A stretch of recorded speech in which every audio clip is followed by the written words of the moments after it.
Hey guys, tonight we step quietly into a palace that looks like a wedding cake carved from stone, layer upon layer of marble gilt and velvet, where every corridor smells faintly of beeswax and ambition. You're standing in the middle of Queen Victoria's court, and trust me, it's not just the chandeliers that cast shadows here. Behind the floral wallpaper and the stiff etiquette lurks a love story as tangled as the cords of a Victorian drapery. You probably won't survive this if you're allergic to secrets, because here they're practically part of the air. So before you get comfortable, take a moment to like the video and subscribe, but only if you genuinely enjoy what I do here. And let me know in the comments where you're tuning in from and what time it is for you. Now dim the lights, maybe turn on a fan for that soft background hum. And let's ease into tonight's journey together. It's late in the evening, and you're watching the flicker of gaslight from the long gallery spill over the polished floor. The marble busts lining the walls seem to follow you with their eyes, each one silently judging your posture. Somewhere in the Queen's private apartments, Albert sits with a document in one hand and a cup of tea in the other, the steam curling like a whisper between them. You can feel the weight of their connection before you hear a word, an unspoken pact wrapped in silk and sealed in politics. They meet in moments like these, away from the chattering ministers and the cold echo of the throne room. You notice how Victoria leans in just a fraction too close, as if even the walls might steal her words. Albert listens with the kind of concentration you'd expect from someone diffusing a bomb made of gossip. His influence isn't loud. It's like the quiet hum of a refrigerator in the background, always there, shaping the temperature of the room without anyone realizing. You watch as their eyes lock a signal passing between them like an encrypted text message no one else can read. In another era, you'd say it's the political version of sharing a Netflix password private binding, and with consequences if betrayed. But here, it's about shaping laws, dismissing petitions, and deciding who gets to stand close enough to smell the Queen's perfume. From where you stand, you can see how affection and authority weave together. It's not the sweet, uncomplicated kind you find in fairy tales. This is love with a job description, like dating your boss in a company where HR is armed with cannons. The gestures are tender, but they're also strategic. Every clasp of the hand doubles as a signature on a policy neither will publicly admit to drafting together. Albert has a way of smoothing the Queen's temper, the way a skilled chef smooths frosting over a lopsided cake. And when he does, the court breathes easier. Ministers who spent the morning bracing for a storm now find themselves basking in a sudden, improbable sunshine. It's the royal equivalent of an unexpected snow day, except the snow is political goodwill, and it melts just as quickly. But you can also feel the tension. The Queen's gaze is warm, but it has the sharp edge of a knife used too often to slice both bread and grudges. She trusts Albert, yes, but trusts him to act in ways that serve both her heart and her crown. The palace staff have seen at a glance that freezes a room colder than a Midwest January morning when you forgot to scrape the windshield. Tonight, they speak softly about a proposal, some policy that will ripple far beyond the palace gates. You notice how Victoria's fingers tap against the armrest, a subtle code. Albert responds with the lift of an eyebrow. It's a dialogue that doesn't need words like those long married couples at the grocery store who communicate solely in sighs and cart nudges.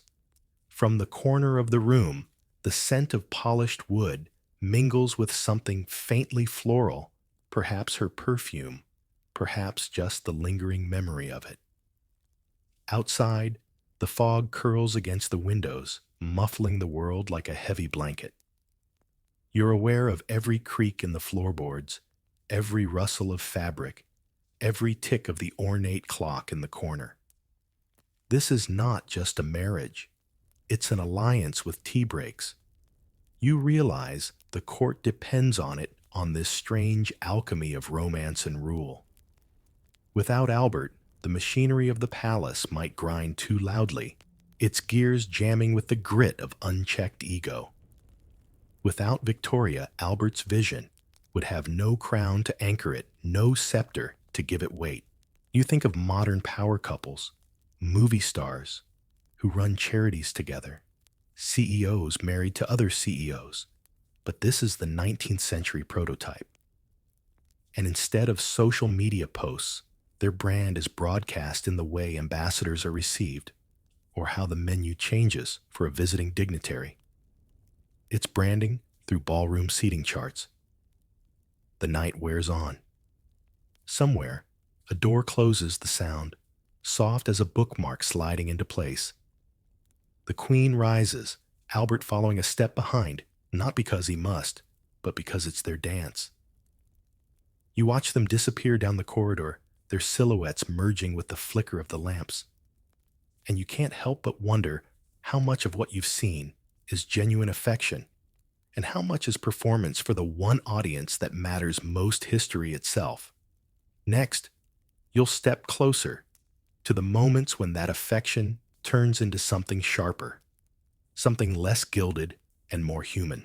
The velvet will still be there, but you might notice the seams beginning to strain. You find yourself back in that long, high-ceilinged chamber where the air feels thick enough to slice. Tonight, the glow from the chandeliers doesn't soften the mood, it sharpens it.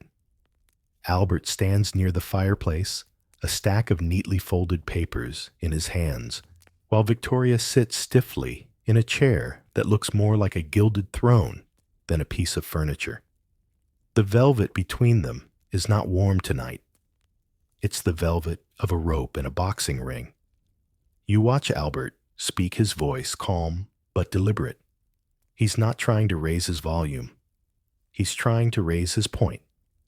Victoria listens, her expression fixed in that polite stillness you've seen in dinner guests pretending to enjoy an overcooked steak. It's a silence laced with calculation, the kind that could outlast a Midwest blizzard when the snowplow forgot your street. She interrupts not with anger, but with precision. Her words are measured like teaspoons of strong tea, enough to flavor the conversation, but not enough to make it sweet. You can tell this is not about whatever policy lies on those folded papers. This is about who gets to hold the pen that signs them. Albert takes a step closer, a movement so small it could be missed, yet here it feels monumental. The firelight catches on his profile, tracing the determination in his jaw. He's explaining, or maybe defending, a decision he's already set in motion. You imagine the ministers outside pacing like customers at a Walmart on Black Friday who just found out the last discounted TV was taken. Victoria's eyes narrow. It's not an open challenge, more like a closed book you've been told you can't read. You've seen that look before in people who've spent a lifetime learning how to win by waiting. She adjusts her gloves in action that in any other context would be meaningless. But here, it's practically a royal decree to stand your ground. The room is too warm for comfort, yet the tension makes you feel as though you've stepped into a walk-in freezer. The fire crackles, but it's not enough to thaw the distance between them. Every sound, the rustle of paper, the shift of a chair, lands with the weight of a gavel. Albert finally sets the papers on a nearby table, the way someone might set down a chess piece, knowing it's a trap for the other player. He softens his tone, but you can see his hands, one clenched, one resting on the table's edge, betray the effort it takes to remain composed. This is the part of their partnership that never makes it into portraits, the part where compromise feels less like meeting in the middle and more like deciding whose middle it will be. You glance toward the door, half expecting a servant to slip in perhaps with a tray of tea to dissolve the tension like sugar in hot water. But no one comes.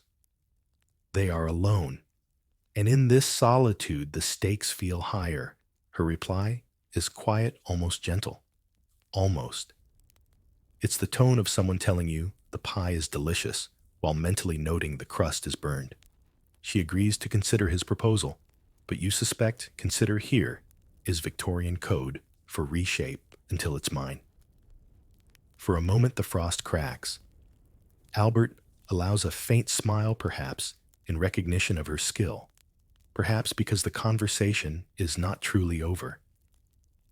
They share a glance that is neither warm nor cold, but something more complex, a mutual acknowledgement that they are both players and prize in the same game. Outside, the fog presses closer against the palace windows, blurring the lamps beyond into soft halos.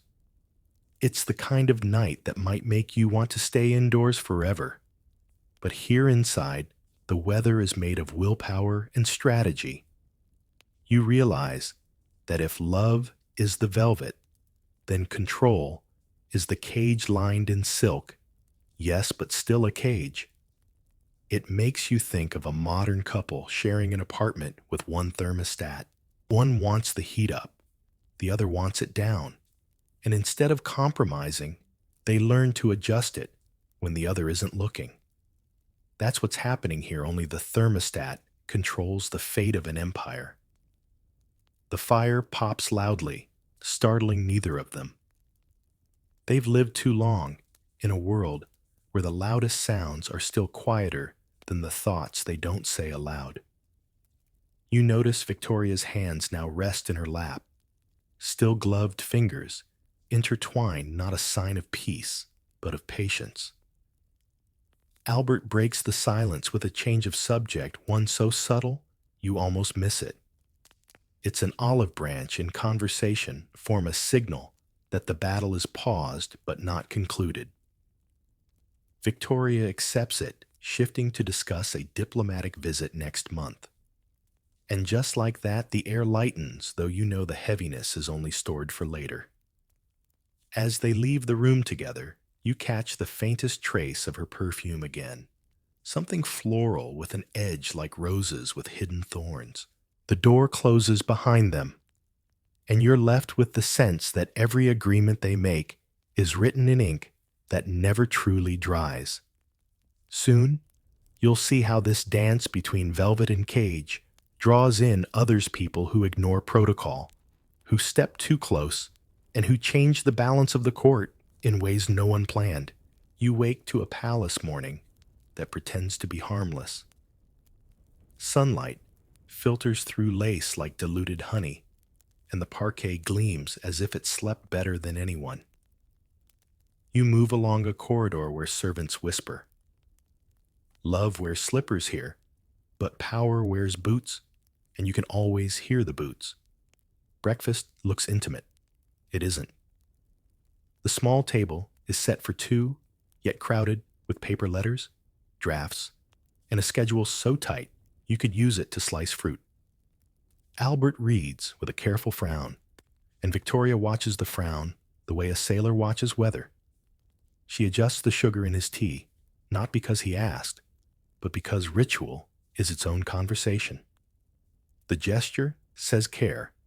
The timing says custody.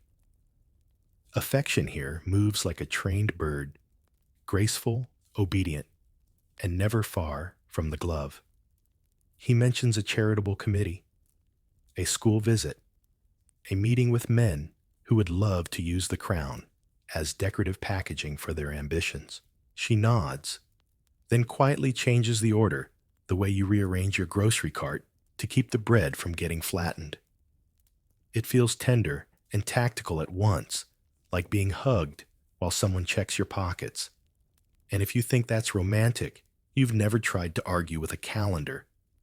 Albert, attentive as ever, asks about a memo he drafted. Victoria sets down her spoon, and the small, precise sound lands like a gavel. She prefers a different tone, a different word, a different ripple in the pond where ministers fish for permission. He accepts the edit, then edits the acceptance with a mild caveat, and now you're watching politeness stack like pancakes golden sweet and one flapjack from collapsing. In another house, this would be breakfast.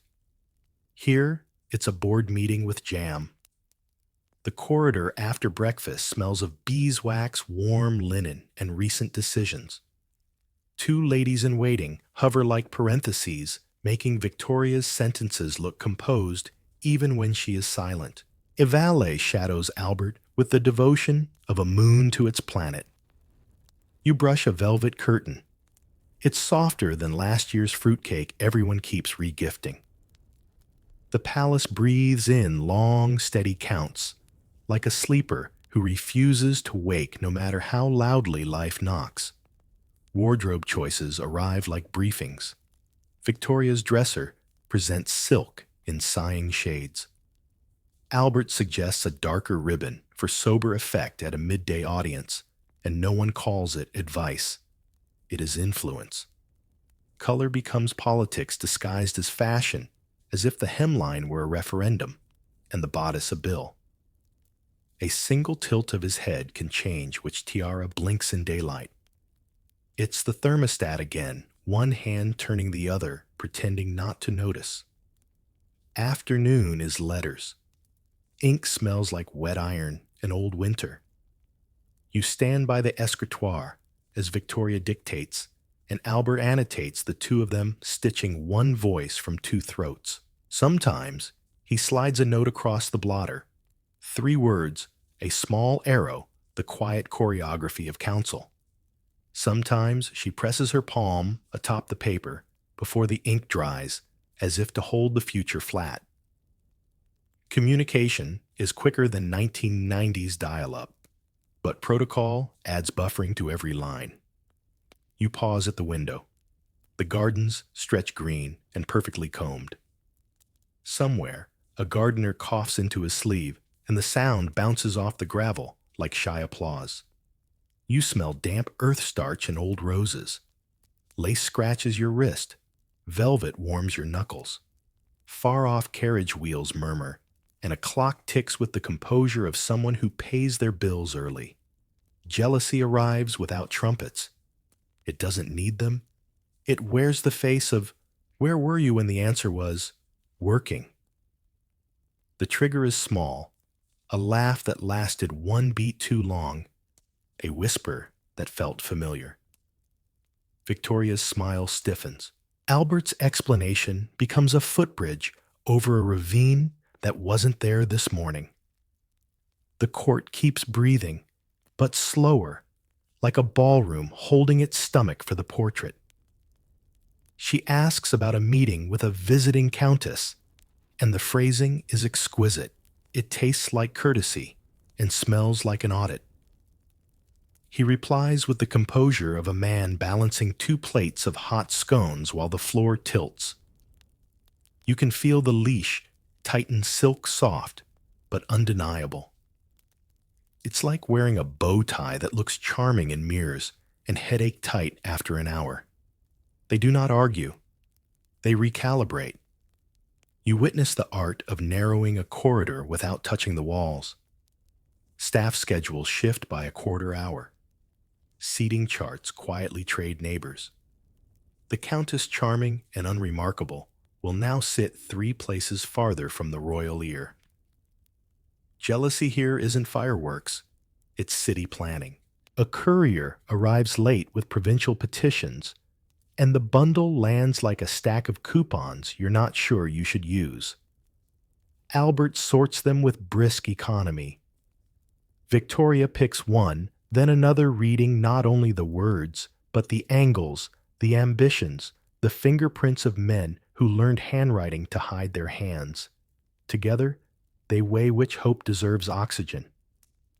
It's triage, with ribbons mercy measured like teaspoons of strong tea. Night leans in. The corridor lamps blush gold, and the palace smells of wax and waited for sleep. Victoria removes her gloves, finger by finger, and the gesture frees nothing. Albert closes a ledger that has more shadows than sums. You remember the morning's tenderness, then watch it fold into policy, like cream, whisked into a sauce that will curdle if no one stirs. They sit by the fire without speaking. The quiet is heavier than Florida humidity hugging you like a damp towel. He reaches to poke the coals thoughtful as a librarian moving a bookmark. She watches sparks climb each ember, an argument not chosen. You wonder who unties the leash and who locks the cage, and whether either of them sleeps better for it.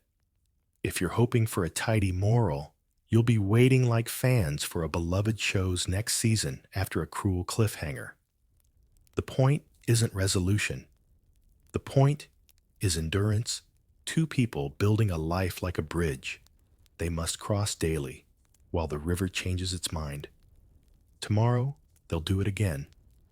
Correct a word, measure, a glance, arrange a room, until it tells the story they're brave enough to live. The doors close softly. The palace exhales. And just beyond that hush, the storm you felt at breakfast begins stitching itself from stray threads, quiet lightning, far away reaching for a place to strike. Tomorrow will test the velvet again, and the cage will creak as private weather finally breaks over the quiet throne room. You move through the palace the next morning, past walls that remember more than they reflect. The portraits are still there, eyes following you with that practiced judgment, aristocrats perfect over centuries. Somewhere in the East Wing, a clock chimes, but the sound feels off, like a musician striking a note, just a little flat. You can sense it before you see it. Something has shifted between Victoria and Albert. The breakfast table is too neat. The silverware gleams the tea steams, but the space between them could fit another kingdom. Albert reads a letter with the concentration of a man trying to decode handwriting that was never meant to be legible. Victoria spreads jam over toast with the precision of a cartographer drawing a border. Their silence is the loudest thing in the room. You watch Albert's hand twitch toward the sugar bowl before he stops himself, as if he's remembering last night's conversation. She glances up just long enough to make the air colder, the kind of chill you get in a Midwest January when you thought you could run out without a coat. The toast crunches loudly in the quiet, and even the servants seem to hold their breaths like they're hiding from a predator. Albert clears his throat and asks about the plans for the afternoon audience. She answers, but the tone is polished marble, beautiful cold, and hard to grip. You realize that whatever storm brewed behind closed doors has now seeped into the daylight, and the court feels it like a draft under a locked door. The day's schedule moves on, but the tension travels with them. In the blue drawing room, ministers shuffle papers and cough politely, their eyes darting between the two. Albert speaks first, outlining a proposal on education reform. Victoria listens, nodding in the right places. But you can see her thumb, tracing a slow pattern on the arm of her chair. A pattern you've learned means she's already rewriting it in her mind. When she does speak, it's with the firmness of someone rearranging furniture without asking if you're still sitting in it. The ministers take notes like students pretending they understand algebra. Albert adjusts his stance, leans slightly on the table, and answers with measured detail. It's all civil, but you can feel the duel under the dialogue. After the meeting, they walk together down the long gallery. From a distance, it could pass for a stroll. Up close, you hear the cadence, two people speaking in a language of glances, pauses and half smiles that never reach their eyes. It reminds you of couples in grocery stores debating brands of cereal. Without raising their voices, the conversation is about oats, but it's really about everything else. In the afternoon, the queen retreats to her writing room. The curtains are drawn just enough to let in a strip of pale light, the kind that makes dust motes look like tiny planets. She writes quickly, pausing only to dip her pen, the nib scratching out a rhythm sharper than the ticking clock. Albert enters without knocking, carrying a folder. He stands until she looks up, a formality between equals who both know exactly how much power they hold. They discuss the upcoming visit from a foreign envoy.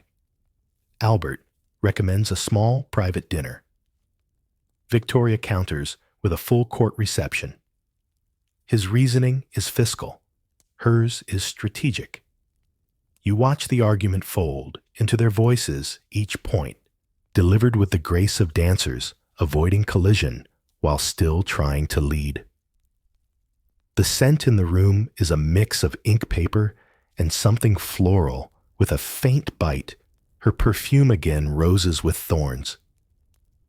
Outside, the rain begins pattering against the glass like polite applause. Albert sits opposite her, crossing one leg over the other.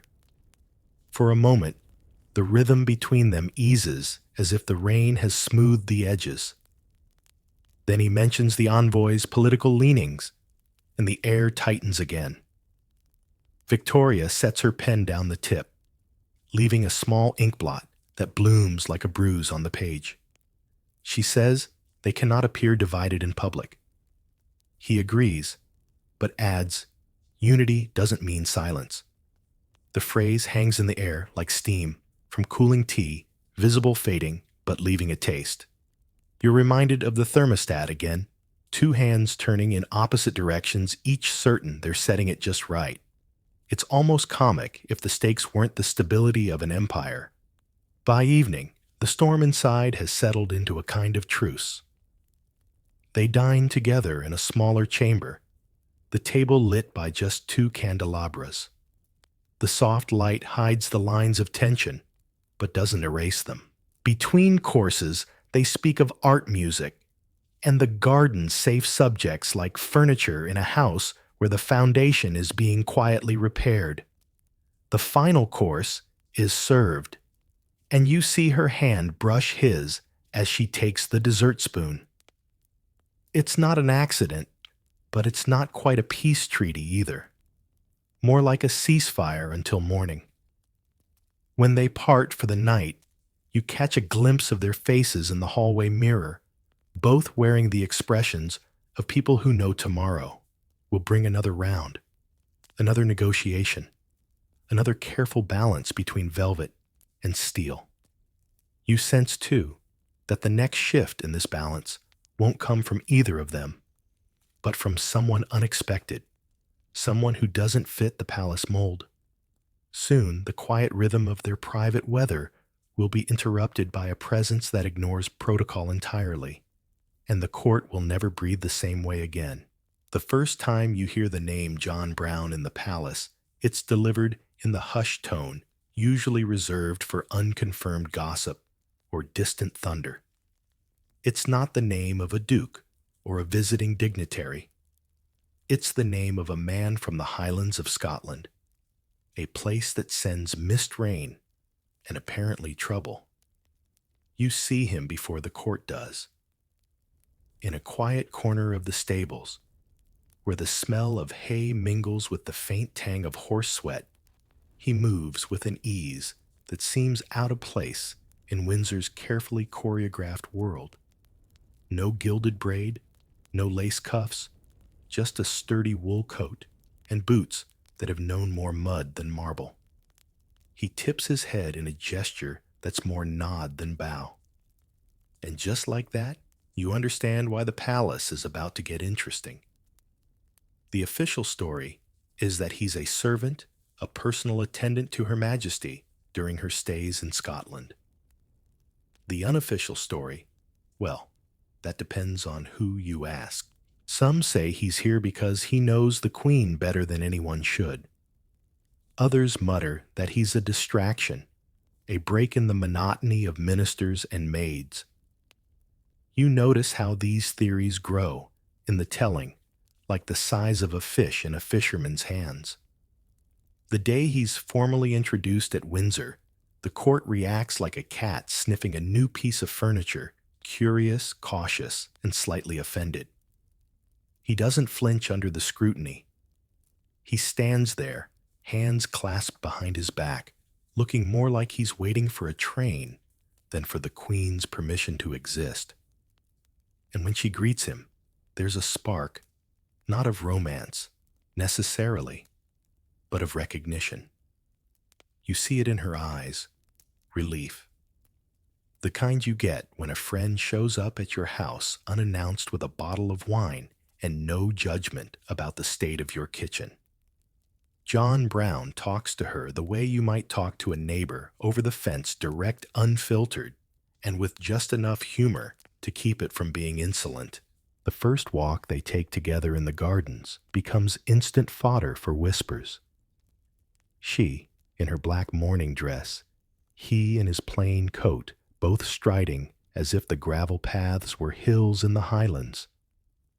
The breeze tugs at her veil, and he reaches to steady it without waiting for permission. It's a small gesture, but in this palace, small gestures are currency. By lunchtime, the servants are trading observations in the scullery. By evening, the ministers have heard. And by breakfast, the next day, half the court is convinced they're on the brink of scandal. You can't help but notice how the rumor travels faster than news of any actual policy. It's like watching a meme spread on social media, only the network is a web of footman maids and minor lords. Albert, of course, is aware. You watch him watch them from across the drawing room one rainy afternoon. Brown is recounting some story, his voice low, but his gestures animated enough to make her smile.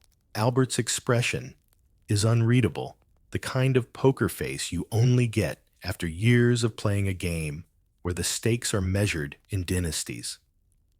The truth, John Brown doesn't play by the palace's rules. He opens doors without waiting for the footman. He speaks to the queen when others are still calculating how many honorifics to use.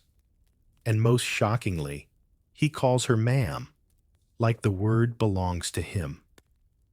It's not disrespect. It's a kind of unshakable familiarity that makes the courtiers twitch. You trail them one misty morning as they ride out together. The smell of damp earth and leather fills the air, the horse's breath rising in clouds. Brown rides, close leaning just enough to make a private remark.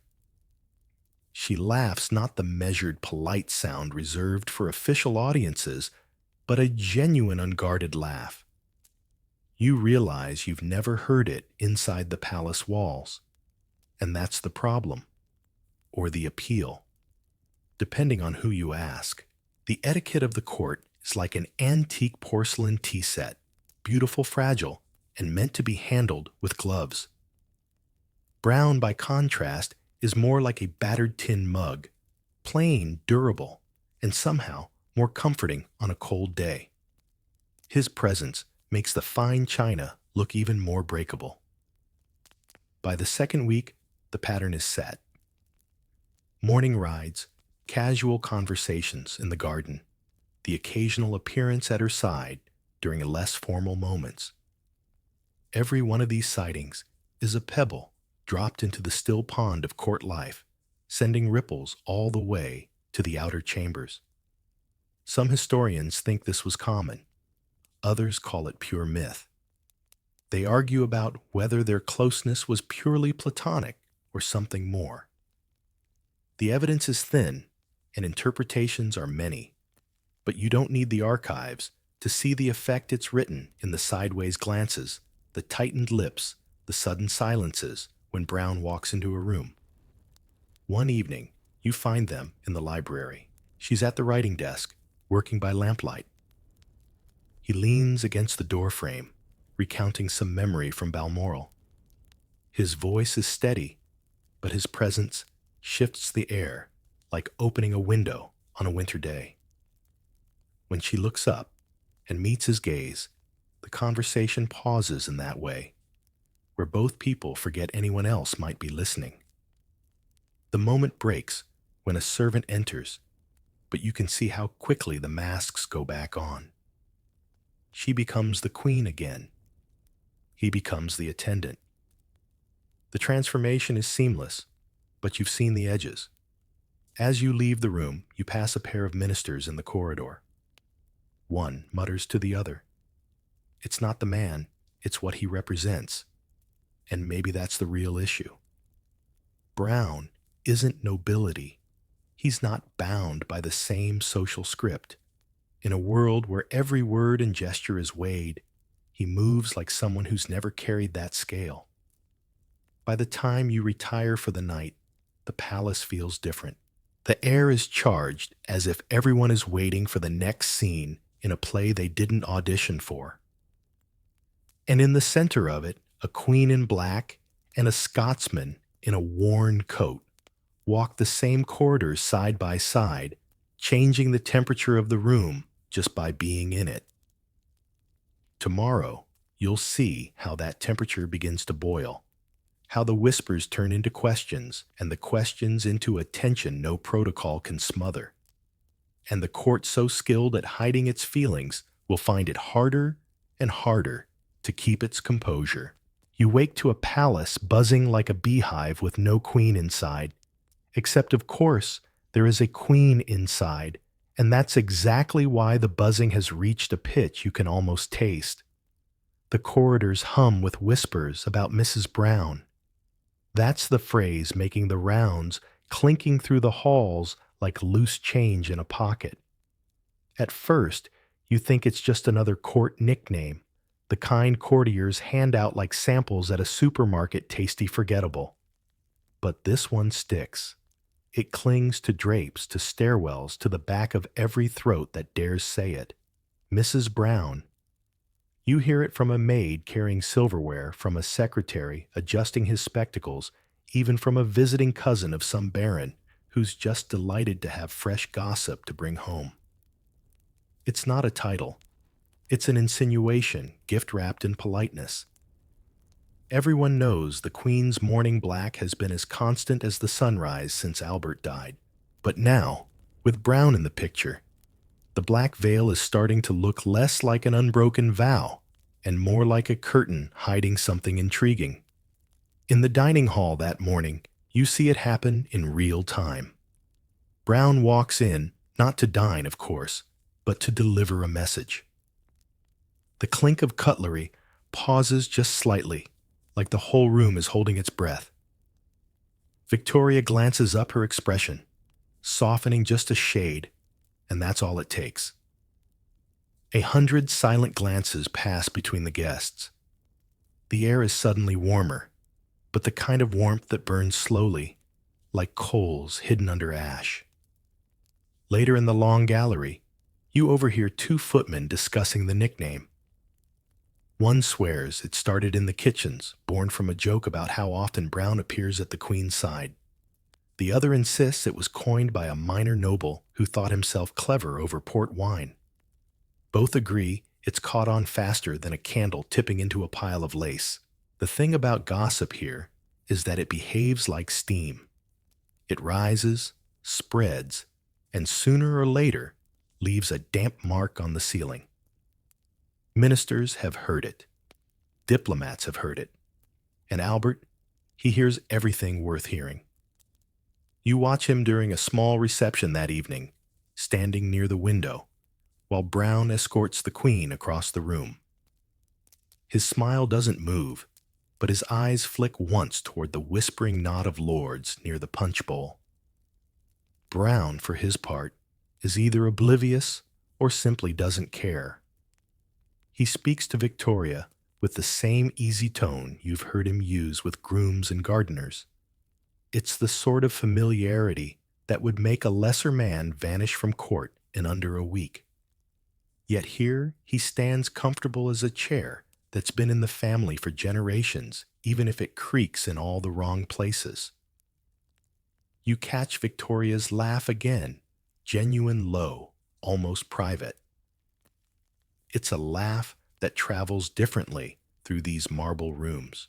Courtiers trade it like currency. Did you hear her laugh? What did he say to get that? Was it about the weather? Sure it was. One afternoon, you find yourself in the Queen's private garden, a place so still you can hear the bees negotiating with the flowers. Brown is there holding the reins of a horse, while Victoria adjusts her gloves. They're speaking quietly, and though you can't make out the words, you can read the comfort in their posture. He stands close, not too close, but close enough that the court's etiquette manuals would call it inadvisable. From the terrace above, two ladies in waiting lean just far enough to see without being seen. They'll carry this image back to the drawing rooms, to the parlors, to the kitchens. And the story will grow like ivy, fast twisting, impossible to remove without leaving marks. Some historians think this was common. Others call it pure myth. The record is stubbornly blurry. Letters survive, but they are vague, couched in the formalities of the time. The photographs, stiff and posed, reveal nothing but what both parties allowed the camera to see. But you don't need a historian's lens to know the court saw something here, something that didn't fit into its gilded frame. By week's end, the nickname has evolved. It's not just Mrs. Brown anymore. It's our Mrs. Brown, whispered, with the knowing smirk of people who are certain they're in on the truth. The possessive isn't affectionate, it's territorial. It says, we own the story, now not her.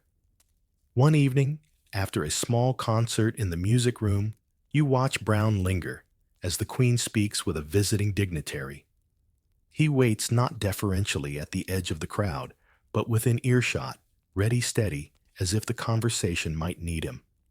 It's a stance no one else in the room would dare take. And yet, instead of bristling, she seems anchored by it. When the dignitary finally takes his leave, Brown offers her a quiet remark. You can't hear the words, but you see the result.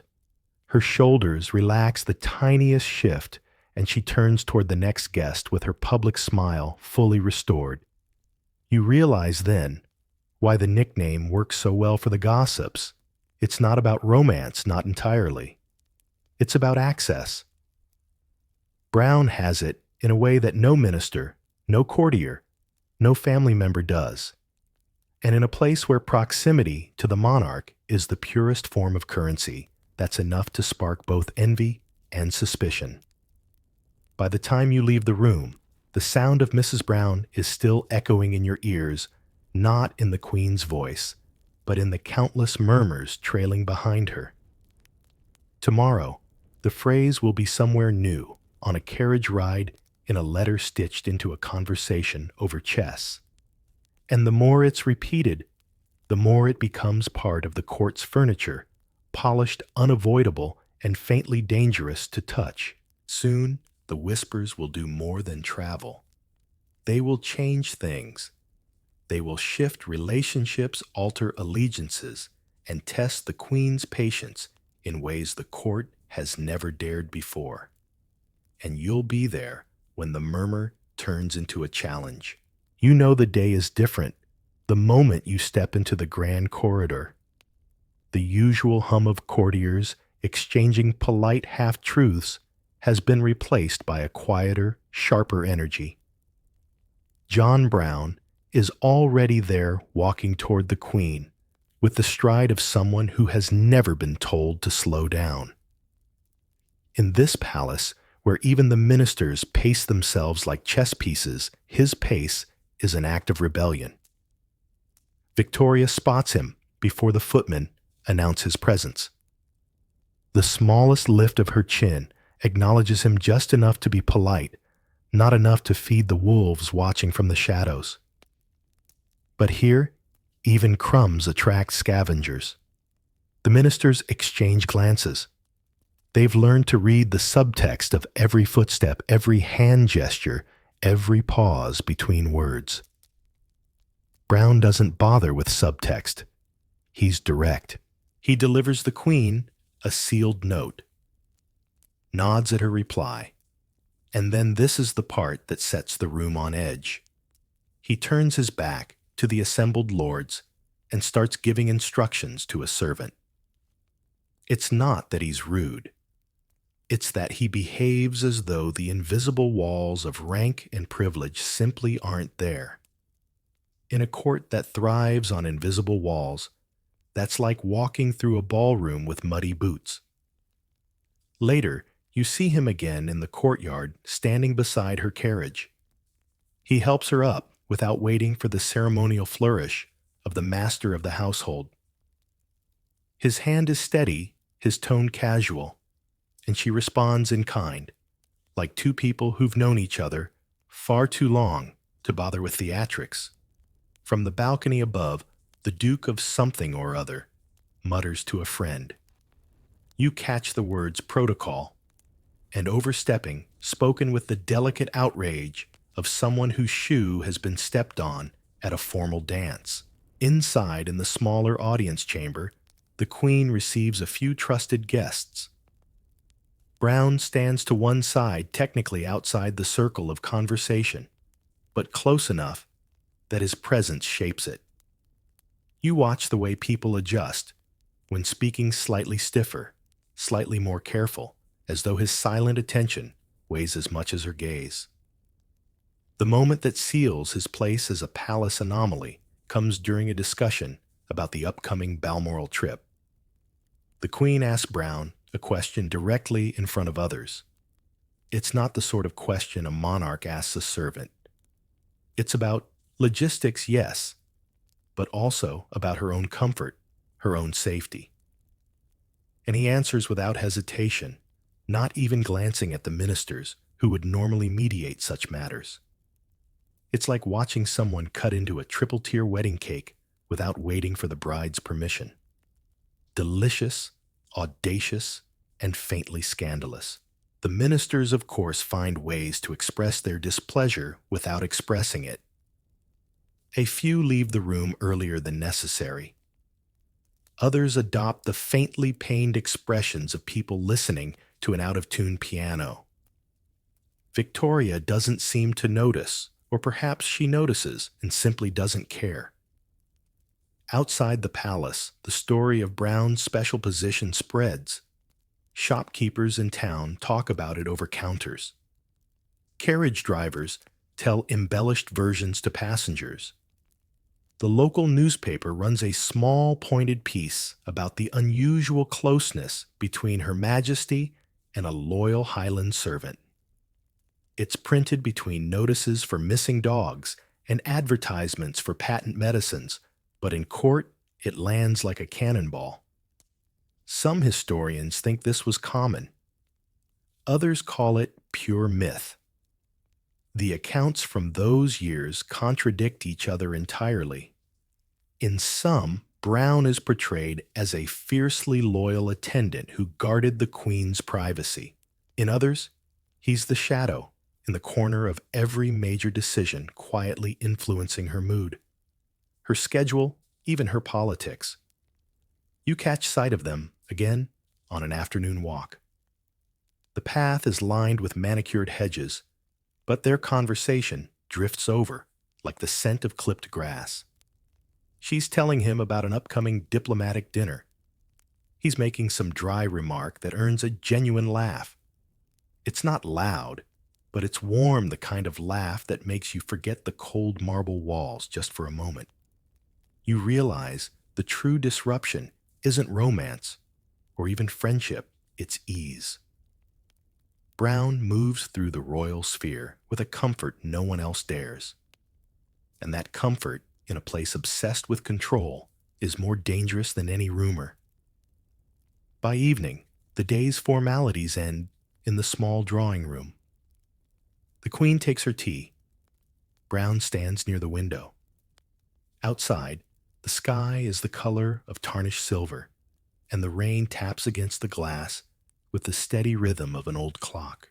A minister enters bowing and glances at Brown as if to say, "Why are you here?" Brown doesn't answer the look. He simply remains steady as a sentry until the queen dismisses them both. When you leave the room, you feel the court's unspoken verdict pressing in. Brown isn't just part of the queen's daily life, now he's part of her language.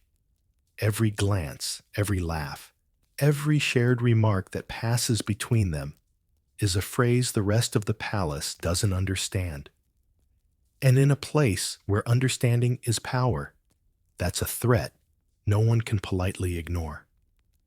Tomorrow, the whispers will sharpen.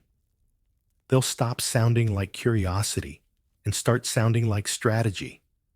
And you'll see just how far the court is willing to go to reclaim the narrative. The court's patience, you discover, has an expiration date. By the next morning, the whispers about John Brown have thickened into something denser, heavier like fog that's learned how to cling to your clothes. It isn't idle curiosity anymore. It's planning. In the red drawing room, the ministers gather before the queen arrives. They speak in the polite half-sentences of people trying to sound calm while drawing battle lines. The words optics and decorum are repeated often, as though saying them enough will summon the ghost of etiquette to fix everything. You can almost hear the subtext, Brown must be managed. When Victoria enters the conversation, snaps into the brittle stillness of a stage before the curtain rises. She greets them with a nod, Brown trailing just far enough behind to make his position ambiguous, close enough to reach her, far enough to claim he wasn't in the way. You watch the tension spool tighter, one invisible inch at a time. The meeting proceeds as if nothing unusual is happening. Reports are read, letters are presented, but the air keeps shifting every time Brown leans in to murmur something to her. It's not the words that unsettle them. It's the casual ownership of proximity.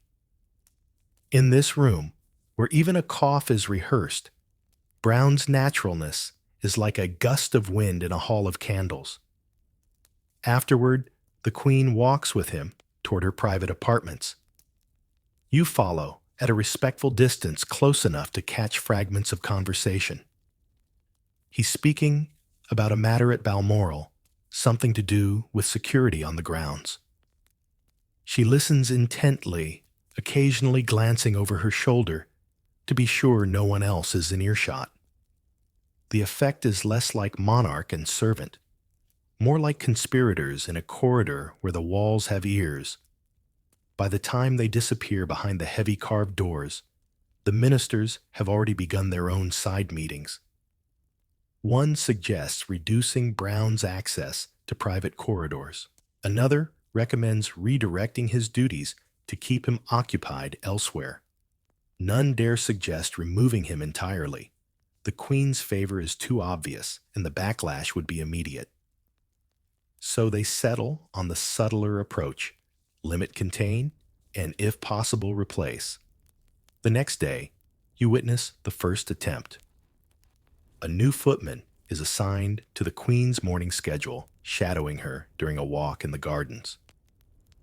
Brown is not present. The footman moves with the stiff precision of someone trying to memorize every step from a manual. The Queen notices. You can tell by the way she glances at the empty space where Brown would normally walk. It's the visual equivalent of reaching for your phone and realizing you've left it in another room. The footman makes it through half the walk before Brown appears from a side path leading a horse as if he's simply come from the stables. The Queen's face changes instantly, a small lift at the corner of her mouth a drop in her shoulders. They fall into step without ceremony, leaving the footman trailing like a spare chair no one knows where to put. That evening, the tactic changes. Brown is sent on an errand, one that should have kept him away for hours. He's back in 45 minutes, delivering his report to her before the minister who issued the errand has even returned from his own luncheon. It's a small victory, but it tells you everything. This is not a man easily redirected. Some historians think this was common. Others call it pure myth. The records are slippery letters, edited diary entries vague. What survives paints two opposing pictures, either Brown as an indispensable guardian of the Queen's comfort, or Brown as a disruptive influence eroding the careful structure of court life. You see both truths in the days that follow. On one hand, the Queen's mood lifts when he's nearby. Her laughter is more frequent, her conversations more open. On the other, the court's rhythm falters. Appointments run late. Invitations are declined. Protocol bends in places it was never meant to bend. And every bend leaves a mark. The nickname Mrs. Brown gains sharper edges. It's no longer whispered with the glee of fresh gossip, it's said with the precision of a blade being tested for balance. Even those who once shrugged it off now use it deliberately, a way of framing her closeness to him as something questionable, even dangerous. One rainy afternoon, you pass the library and catch a scene that explains the court's unease better than any memo could. Brown is standing beside her desk, reading aloud from a letter. She's leaning back, listening, her expression unguarded in a way you've only seen in private. He finishes, folds the letter, and hands it to her without bowing. She doesn't seem to mind. The entire exchange takes less than a minute, but it's enough to upend the hierarchy that keeps this palace standing. By nightfall, you understand the court can live with affection, even friendship. What it cannot live with is a new axis of influence, one it can't measure, predict, or control. Brown has become that axis. And if the Queen keeps him close, every other power in the palace will have to shift in relation to him. Soon, the court will stop whispering and start acting. The gloves will stay on this is still Victoria's court, but the hands inside will be clenched fists. And the first strike won't be loud. It will be the quiet kind that leaves bruises no one admits to seeing. The strike comes so quietly, you almost miss it. No slamming doors, no raised voices, just the subtle rearrangement of the Queen's world. A rearrangement that, if you didn't know better, might look like nothing at all. It begins with the schedule. The morning rides she usually takes with Brown are moved earlier to better fit with the Queen's engagements. The catch is, they're moved to a time when Brown is assigned to duties elsewhere, duties chosen with suspicious care. On paper, it's efficiency. In reality, it's a wall built out of timetables. The first morning it happens, you see the Queen walk out alone, the gravel crunching under her boots, in a way that sounds colder without the counterpoint of his stride. She nods to the gardener, glances once toward the stable yard, and then sets her jaw. The walk is brisk, shorter than usual. She returns before the palace staff have finished their tea. Brown doesn't mention the change, at least not to anyone who matters, but his presence feels sharper now, more deliberate. You notice him in the background of events, where he was never needed, before a corner of the corridor during a minister's visit, the back of the garden during a photo session. Always in sight, never in the way, and impossible to ignore. The minister's sensing that subtle barriers aren't enough escalate. A small committee is formed under the guise of enhancing the Queen's security. On the surface, it's a harmless bureaucratic shuffle. Beneath it, it's a tool designed to insert more layers between her and anyone not officially sanctioned by the court. Layers Brown is not meant to pass through. But here's the problem with layers: they can be lifted. The queen, when she chooses, can dissolve protocol like sugar in hot tea. One rainy afternoon, she proves it. A minor crisis in the stables brings Brown to her private chambers with news she needs to hear immediately. The guards hesitate at the door, but her voice cuts through. Let him in. He does mud, still on his boots, rain in his hair. They speak for nearly 15 minutes, her tone brisk but warm, his replies quick and to the point. When he leaves, the carpet shows faint marks from his boots, and the guards exchange a look they don't dare put into words. Some historians think this was common. Others call it pure myth. The debate turns on whether Brown's access to the queen was truly unchecked or simply exaggerated by those eager to see scandal where there was only service. What's undeniable is the effect her mood lifts when he's around, and her temper sharpens when she senses the court maneuvering against him. You see it again during a small luncheon with visiting dignitaries. Brown appears at the doorway mid-meal, ostensibly to relay a message from the head groom. The queen invites him to step closer, and for a brief moment, he's part of the conversation, offering some wry observation about the weather in the Highlands. The dignitaries laugh politely, unsure whether they should be amused or alarmed. The ministers, however, are not laughing. Later that day, a new tactic emerges: distraction. The queen is invited to review an elaborate new garden project, conveniently scheduled to overlap with one of her usual moments with Brown. She attends, but she's restless, glancing back toward the palace, more than she looks at the flower beds. The court takes note, but so does Brown. That evening, you find them in the corridor outside the queen's private drawing room. She's in conversation with a lady-in-waiting. He stands a few paces away. The lady departs, and the two of them walk together toward the far end of the hall, speaking quietly. It's not intimate in the way the rumors suggest, it's practical, direct, but the ease between them is the very thing the court cannot replicate, and that makes it dangerous. The court's next move is more personal. The whispers sharpen into small, cutting remarks, delivered just loud enough to be overheard. A passing reference to informal habits. A joke about certain Highland manners. Brown never responds, but you can see the weight of it in his posture, still upright, but heavier somehow. One evening, you watch from the far side of the queen's study as she takes her seat at her writing desk. Brown is there delivering a folder. She thanks him in that particular way that sounds ordinary to everyone else, but is a clear signal between them. When he leaves, she sits for a long time without writing, the pen balanced between her fingers, like she's weighing it against the day's battles. By now, you understand the truth. The court's campaign isn't about removing Brown outright. It's about making his presence feel costly, turning every moment he spends with her into a choice she has to defend. And in this palace, choices carry weight long after the moment has passed.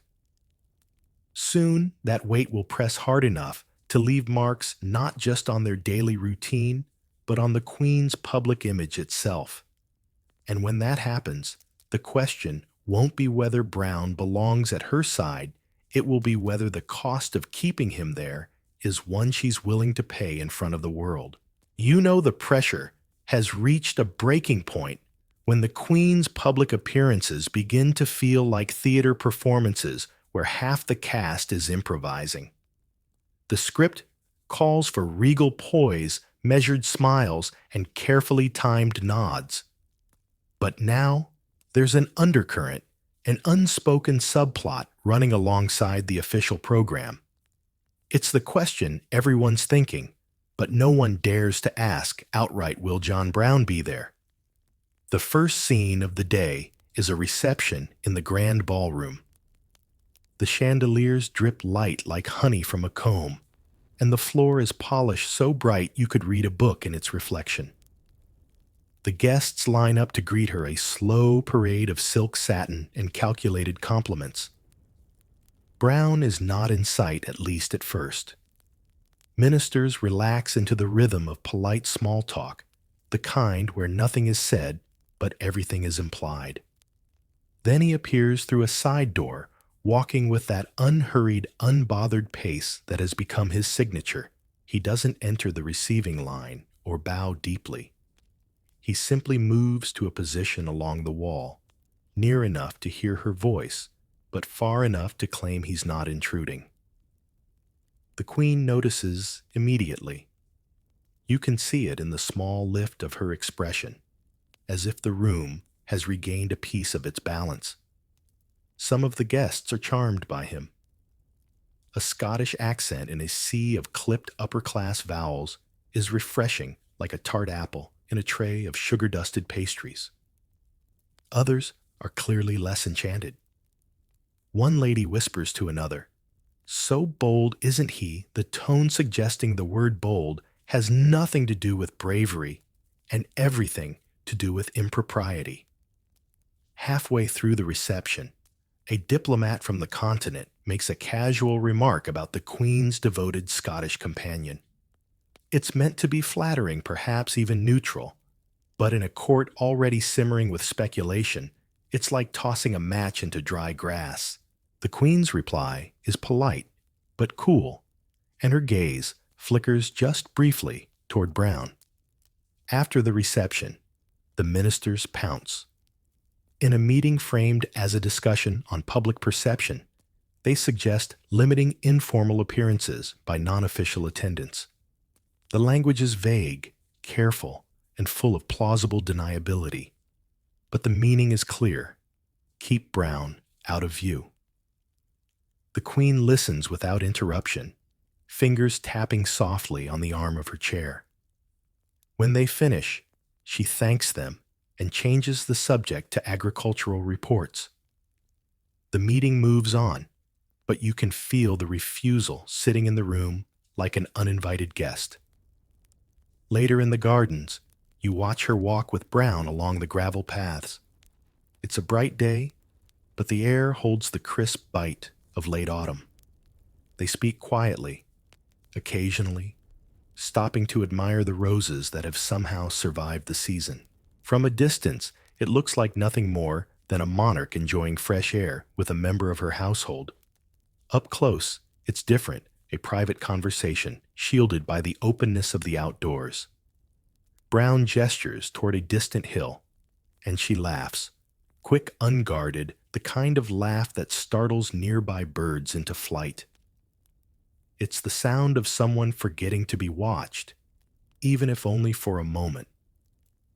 You wonder if that's what keeps her drawing him close despite the court's disapproval. Not romance, not rebellion, but relief. Some historians think this was common. Others call it pure myth. Diaries from the time hint at walks taken, conversations shared, but rarely commit to specifics. The lack of detail leaves space for imagination, and in the palace imagination is both currency and weapon. That evening, at a small dinner, Brown is nowhere to be seen. His absence is almost louder than his presence.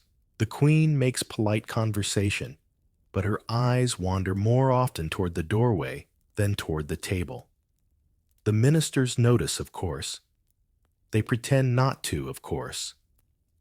And yet the room seems to hum with the awareness that someone is missing. When the dinner ends, she retreats to her private sitting room. You see her pause in the corridor as though deciding whether to call for him. Instead, she moves on, disappearing into her chambers with the kind of slow grace that looks like composure but feels like concession. The next day will bring another public appearance, another opportunity for the court to measure the distance between them. And sooner, rather than later, that distance will become the story, not the queen's speeches, not the policies she enacts, but whether the man in the plain wool coat is standing at her side or standing just out of sight. In a palace where silence is often louder than words, that absence will speak volumes, and everyone, from the highest lord to the lowest scullery maid, will be listening. You wake to the sound of rain against the palace windows, a steady percussion, polite but persistent, like someone knocking on a door they know will be opened eventually. The weather feels appropriate. Today's agenda is one of those odd hybrids of tradition and novelty, a small private séance hosted in one of the palace's lesser-used chambers. On paper, it's nothing more than a curiosity. Spiritualism has been drifting through Britain like a fashionable fog, curling into drawing rooms and tea parties, carrying with it promises of voices from the beyond. In practice, it's a delicate matter, especially when the monarch is involved. The chosen chamber is dim-lined with velvet drapes that swallow sound. A round table waits in the center, its surface polished to a dark sheen. A dozen chairs are arranged around it, and in the middle, a small cluster of candles burns low, their flames trembling at the slightest draft. The air smells faintly of beeswax and damp wool, the scent of coats drying by the fire in the antechamber. Victoria enters quietly, her black mourning dress absorbing the candlelight. She takes her seat without a word. Brown is present, though not at the table. He stands just inside the door, a shadow among shadows. His role here is unofficial, but unmistakable to watch, to guard, to measure the room's intentions. The medium, a thin man with eyes that seem too wide for his face, begins with the usual ritual. He speaks in the slow, rhythmic cadence of someone who knows every syllable will be examined later for meaning. Hands are joined around the table. The queen does not take the medium's, but rests hers lightly on the table's surface, fingers still gloved. The first minutes are uneventful. A few flickers of the candle flames, the occasional creak of the floorboards. Then the medium begins to hum, not a tune exactly, but a low vibration of sound that seems to thicken the air. He calls for those who wish to speak, to make themselves known. The queen's gaze remains fixed on the center of the table. You've seen this look before, half skepticism, half longing. It's the look of someone standing at the edge of a forest, unsure whether to step in. A faint tap echoes from beneath the table. The medium seizes on it, declaring it a sign. Another tap follows, then a third.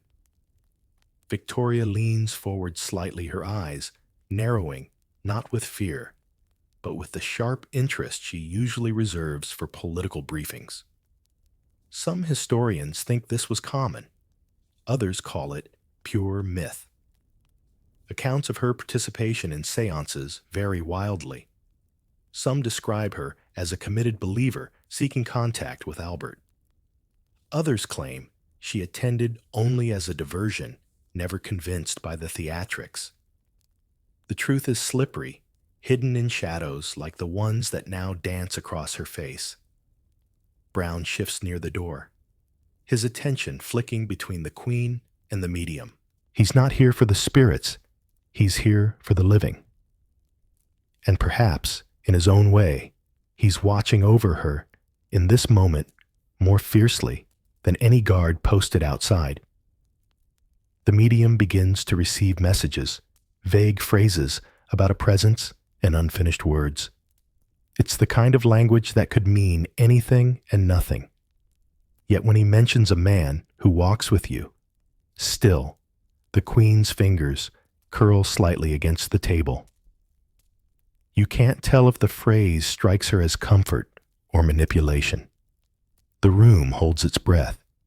Even the rain outside seems to pause, Then, as if on cue, the candle flames bow low before straightening again. A murmur passes among the guests. The medium declares the presence benevolent. Victoria doesn't speak, but her gaze softens the way it does when she's remembering something she'll never share aloud. The session ends as quietly as it began. Chairs scrape softly against the floor. Voices return to their usual registers.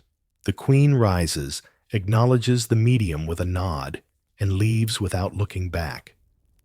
Brown follows a half step behind as always. In the corridor, the rain's rhythm grows louder, filling the silence between them.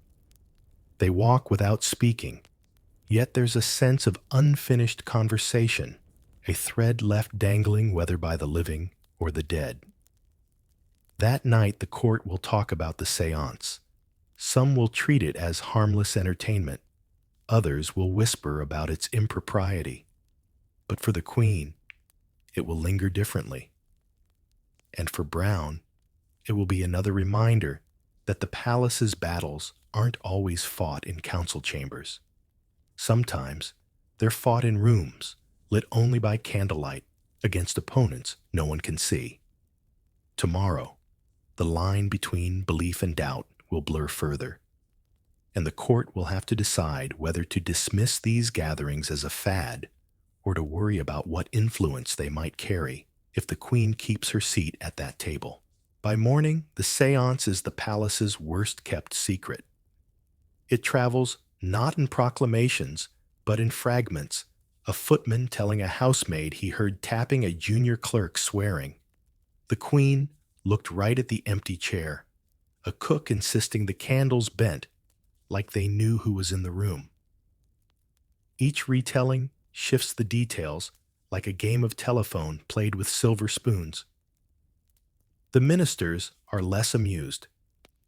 In a private meeting before the day's official schedule, they gather around a long table, their expression set in that polite alarm usually reserved for unexpected expenses or unexpected guests. Words like perception and dignity are thrown around. One particularly stiff lord mutters about invitations to ridicule. No one says the word séance outright. It hangs unspoken heavier for its absence. Victoria, of course, knows exactly what they're discussing, even before they request an audience. When they finally do, they frame their concern delicately. They suggest Her Majesty exercise caution with certain modern diversions and remind her of the eyes of the empire. She listens with a composure that could chill tea, then thanks them, dismisses them, and moves on to review reports on grain imports. That afternoon, Brown appears at her side again, not in the way the court dreads no defiance, no public display, but simply there in the background, like a pillar holding up part of the room. You suspect it's not coincidence. She's sending a signal, and the court knows it. They walk together through the conservatory, where the air is warm and heavy with the scent of orchids. Sunlight filters through the glass ceiling, pooling in bright shapes on the tiled floor. She asks him about a planned trip to Balmoral, and he answers in that steady tone of his unhurried, unflustered, as if the walls themselves aren't listening. From behind a row of ferns, two ladies in waiting exchange glances. Their eyes say it all. They're talking again. One will pass the observation to a cousin, the cousin to a newspaper man, and by week's end, the public will be wondering why the Queen spends so much time in the company of one man. That evening, over dinner, the topic of spiritualism returns this time in a more guarded form. A visiting duchess praises the fashionable curiosity sweeping through London, while a foreign envoy chuckles about the charms of the unseen. Victoria doesn't join in the laughter. She says only, "There are things you cannot understand until you've lost them." The table falls quiet for a moment, the kind of quiet that leaves everyone staring at their plate. Some historians think this was common, others call it pure myth. The surviving letters from the period offer little more than hints of reference to unusual gatherings, a note about the medium's persistence. The absence of detail has become its own mystery one. The court was all too eager to fill with speculation. Later, you find her in the library. Brown is there too, standing near the shelves, his hand resting lightly on the spine of a book he's not reading. They're speaking in low tones, and though you can't make out the words, you recognize the rhythm. Her voice, quick his slower grounding. It's the same rhythm you've heard in moments of private counsel, far from the ears of ministers. When they part, she lingers a moment, fingers brushing over the cover of the book he touched.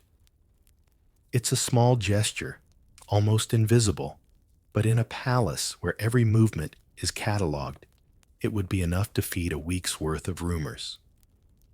You leave the room knowing the court will not let this stand much longer. They've tolerated the walks, the rides, even the laughter. But seances, that's something else entirely. That's not just proximity. It's influence over the Queen's inner world, the part no minister can legislate. Tomorrow, you suspect, will bring a more direct challenge. Not a confrontation in the throne room that would be too obvious, but something quieter, sharper, meant to test just how much she'll defend him, when the cost is no longer whispers, but the shape of her public image itself. The challenge comes the next morning, dressed in courtesy and carrying the scent of polished brass. It begins with a formal audience scheduled weeks in advance, or so the ministers claim, where Victoria is to meet with several influential members of the court. On the surface, it's about discussing new charity initiatives and reviewing petitions. Beneath that, it's a stage carefully set to test her resolve. You can tell something is different the moment you step into the audience chamber. The chairs have been rearranged subtly, altering the flow of the room. The table where Brown often stands nearby has been moved to the far wall, replaced with a tall vase of lilies. There's no place for him here unless she makes one. The ministers arrive first, their greetings measured and cordial. They settle into the semicircle, their hands, folded eyes, politely alert. The Queen enters a moment later, regal and calm, her black gown sweeping the carpet in a soft hush. Brown follows, but only as far as the doorway, where he stops awaiting her signal. This is the test. She glances toward him just once, quick enough that most would miss it. Then, with the faintest lift of her chin, she gestures to a space beside her chair. He crosses the room in those steady, unhurried steps, the sound of his boots on the floor, louder than the collective intake of breath from the ministers. He takes his place without bowing deeply, simply standing at ease, hands clasped. The meeting begins. A report on a hospital expansion. Notes on a grain shortage in the north. Each minister speaks with the rehearsed cadence of someone reading lines from a play they don't quite believe in. Through it all, Brown remains silent, but not still. His eyes track each speaker, his posture shifting slightly when a point interests him. It's subtle, but you can feel the ministers bristling. In their world, influence is measured in words spoken. In his, it's in the space you're allowed to occupy. Midway through, a baron raises the matter of courtly propriety. It's couched in the language of scheduling, ensuring the Queen's engagements are appropriately supported by suitable attendants. No one names Brown, but the implication is sharp enough to cut paper. Victoria responds without haste. "I will decide who is suitable," she says, her tone mild, her gaze unwavering. The silence that follows is heavy, the kind you could stack bricks on. The Baron nods. The discussion moves on, but the message has been delivered and received. Some historians think this was common. Others call it pure myth. The records from such meetings are sanitized, the minutes trimmed of anything resembling tension. But here you can see the undercurrent, the push and pull between tradition and the Queen's personal authority. When the meeting ends, the ministers depart in a slow trickle. A few offer curt nods to Brown as they pass. Most pretend he isn't there. The Queen remains seated until the last of them has gone. Then she rises, turning to him with the faintest smile more in the eyes than on the lips. They leave together, walking down the long corridor, lined with portraits of monarchs past. The rain has returned, tapping softly against the tall windows. Brown says something you can't hear, and she laughs a low, quick sound that feels out of place in the echoing hall. In that moment, you realize the test has been passed, but the examination isn't over. The court won't forget her choice today.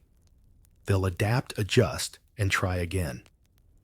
The tactics will shift from formal to informal, from public to private. The next move might not come in a council chamber, it might arrive in a dinner seating arrangement, a guest list, or a sudden change of travel plans. For now, though, the Queen walks with her chosen attendant beside her, the court watching from the shadows, and each step they take together leaves a faint imprint on the palace floor, one that will be difficult to erase no matter how often the ministers rearrange the furniture.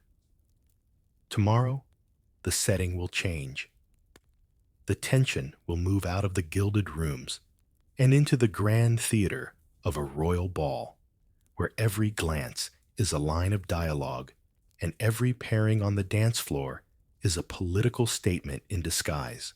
The royal ball is the palace's most elaborate performance, a glittering snow globe come to life.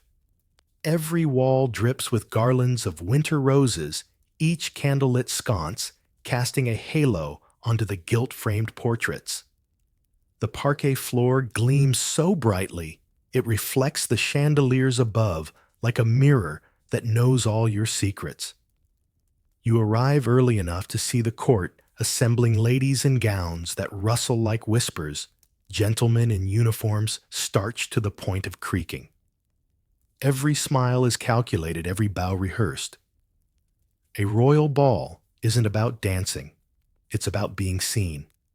And tonight, the question hanging in the air isn't who will dance with whom, but where will John Brown stand? When the Queen enters, the orchestra swells with a waltz slow enough to savor, but quick enough to keep from dragging. She's in deep sapphire silk, the color drawing every drop of candlelight to her. As she moves through the room, she nods to the expected faces, exchanges polite phrases, but her eyes flick now and then toward the doorway. And there he is, Brown slipping in at the edge of the gathering like a shadow that refuses to stay outside. He doesn't blend, not in this sea of epaulets and medals. His attire is formal enough for his position, but stripped of unnecessary ornament. In a court that thrives on unnecessary ornament, it's a quiet rebellion.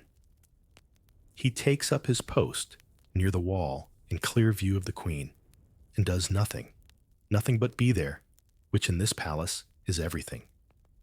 The first dances are a parade of diplomacy, foreign envoys, dukes' carefully chosen partners to show alliances in motion.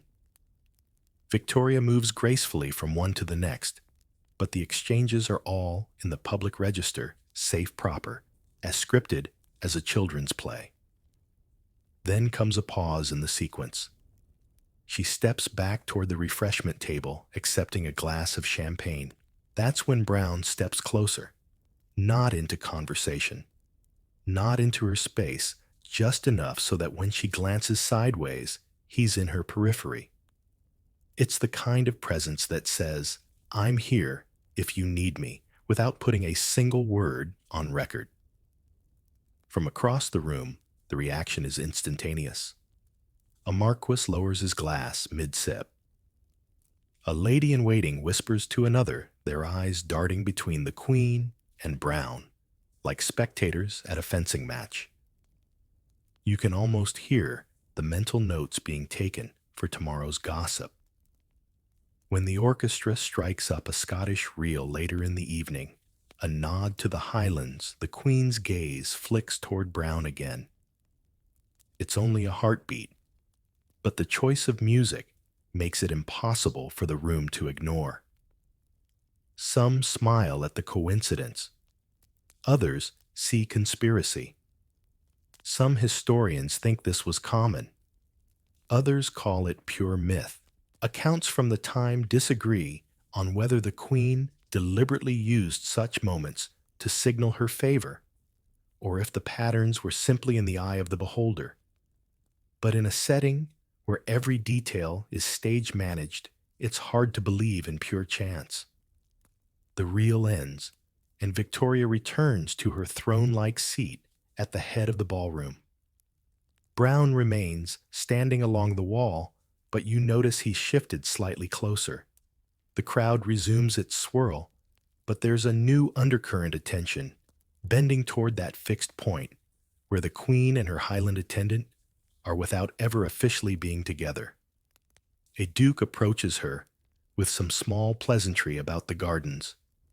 She responds politely, but her hand gestures toward Brown as she mentions the improvements at Balmoral. It's subtle, but it pulls him into the conversation without granting the court the satisfaction of seeing them in direct exchange. The rest of the night plays out like a well-rehearsed duel, her making sure he's visible, the court trying to pretend they don't notice. When the final set ends and the guests begin their ritual farewells, the Queen rises Brown at her side as she moves toward the exit. No words pass between them, at least none anyone can hear. But their pace is matched, step for step. Outside, the air is crisp, the kind of cold that wakes you all the way to your bones. The Queen's carriage waits lanterns casting soft light across the cobblestones.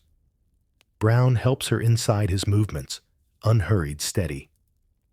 When the door closes, he steps back, not to follow her, but to watch until the carriage disappears into the night. Inside the ballroom, the last of the guests are already replaying the evening's moments in their minds. By morning, they'll be anecdotes sharpened, by retelling ready to take on a life of their own.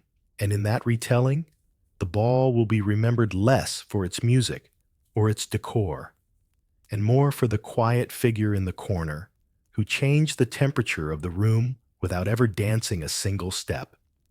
Tomorrow, the court will try again to reclaim that temperature. They'll shift the setting to a space they believe they can control, the one place even a favored attendant is expected to stay outside the Queen's most formal council. The council chamber is the palace's fortress within a fortress, a room where even the air seems to stand at attention. Its oak-paneled walls carry the scent of centuries-old varnish, and the long table at the center gleams under a row of tall windows. This is where the machinery of the monarchy turns with slow, deliberate weight, and where informality is supposed to dissolve at the threshold. Today, the ministers have come prepared. You can tell by the way their portfolios are stacked precisely deliberately, as though the neatness itself will make their arguments harder to refuse. They stand when the Queen enters bowing in unison. She takes her seat at the head of the table, and there is the faint scrape of chairs being drawn in. But before anyone speaks, another figure appears in the doorway. Brown. He doesn't stride in. He pauses, waiting for her acknowledgement. It comes in the form of a small nod, almost imperceptible, but enough. He steps into the room, closing the door behind him. The sound of the latch clicking is louder than it should be. The counselors exchange quick, cautious glances. This chamber is meant for the queen and her advisors, not attendants, not observers. The rules are unwritten, but deeply felt. His presence here is a trespass they can't call by name without risking offense. The first report begins a discussion of naval expenditures. The words are formal dry, but you notice Brown's gaze sweeping the room, his posture steady. He doesn't sit, doesn't interrupt. He simply listens, as though measuring every tone, every pause. The queen glances at him occasionally, not to seek counsel, but perhaps to confirm he's catching the nuances she's catching. Then comes the second agenda item, a trade negotiation with a particularly difficult colonial governor. One minister outlines the challenges, then suggests that the Queen avoid direct correspondence and leave the matter entirely to Parliament. The phrasing is careful deferential, but it lands like a quiet attempt to reduce her influence. Victoria doesn't answer right away. She looks down at the paper in front of her, then back up past the ministers to Brown. He remains expressionless, yet something in the room shifts. The pause stretches just long enough for the ministers to feel it. Finally, she says, "I will write to the governor myself." Her tone is measured final. The matter moves on, but the tension in the air hardens. Some historians think this was common. Others call it pure myth. The official records make no mention of Brown's attendance at such meetings, yet anecdotal accounts from servants and junior clerks insist he was occasionally present silent, but unmistakably part of the atmosphere. In a room where influence is usually exchanged through words, his influence was in simply existing. They're seen, and by being seen, altering the calculus of those who spoke. By the third agenda item, the ministers adjust their approach, framing suggestions in ways that leave less room for outright refusal. The Queen listens intently, occasionally jotting a note. Brown shifts once, just enough to draw the eye of a minister mid-sentence. The man falters for half a beat before recovering. It's a small moment, but in this chamber, small moments can ripple. When the session ends, the Queen closes her folder and rises. Brown is at her side before the ministers have pushed back their chairs. They walk toward the door together, the scrape of leather soles on polished wood the only sound. At the threshold, she turns back to say, "Thank you, gentlemen." The tone is polite, the smile brief. In the corridor outside, the light from tall windows falls across the patterned carpet in long golden stripes. Brown matches her pace, silent as ever, and you sense the day's true outcome not in the decisions made at the table, but in the unspoken statement that he can and will stand beside her even here. Behind them in the council chamber, the ministers remain for a few moments, gathering their papers with more force than necessary. One of them mutters something about boundaries. Another says nothing, just exhales slowly, as if recalculating a long strategy. Tomorrow, the court will choose a different battleground, one where they believe proximity can't be disguised as coincidence. They'll set the stage in the glittering, echoing formality of a state dinner, where every seat is a declaration, and every glance a headline waiting to happen.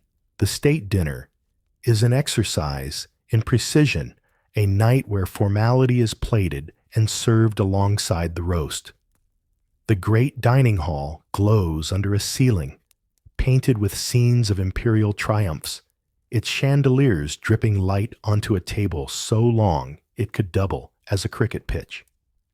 Each place setting gleams with silver, polished to a blinding shine the forks and knives aligned like a regiment on parade. Tonight's guest of honor is a foreign ambassador whose presence is meant to signal warmth between nations. But warmth here is rationed, measured in polite sentences and controlled smiles. What everyone is really watching for more than the toast, more than the seating chart, is whether John Brown will appear. He does. Not in uniform, not in anything that shouts for attention, but in a perfectly cut black coat, plain and unadorned. In a room dripping with medals and embroidery, that plainness is almost defiant. He stands near the entrance as the guests arrive, nodding slightly at those who greet him, but making no effort to mingle. His eyes are not on the silver or the wine. They are fixed as always on the Queen. The seating arrangement is a masterpiece of political calculation. Victoria is placed at the center, the ambassador to her right, a senior minister to her left. Brown, of course, has no place at the table. Instead, he takes a position along the wall, far enough to be unobtrusive, close enough that she could see him if she turned her head.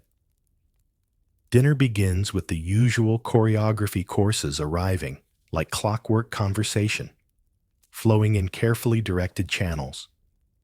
The Queen listens politely to the ambassador's remarks about trade nods at the minister's updates on domestic matters and occasionally lets her gaze drift across the room. Each time it does, she finds him. Some historians think this was common. Others call it pure myth. Official records of state dinners never mention attendance by name, yet multiple accounts from servants note Brown's presence, describing him as a constant shadow at public events where no shadow should have been. Whether the records omit him deliberately or because they deemed him unremarkable is a question still argued over. Midway through the meal, a small incident shifts the air. A footman carrying a tray of wine slips slightly, catching himself before disaster. It's nothing, a half-second's wobble, but Brown reacts instantly, stepping forward. The footman regains control, nods his thanks, and the moment passes. But not for the Queen. She sees it, and for a flicker of a second her expression softens almost imperceptibly. The minister to her left notices. So does the ambassador. And though no one mentions it, the room feels tighter afterward, as if the chandeliers have dipped lower. The toast arrives. The ambassador stands, raising his glass, delivering a speech, laced with diplomatic flattery. Applause follows.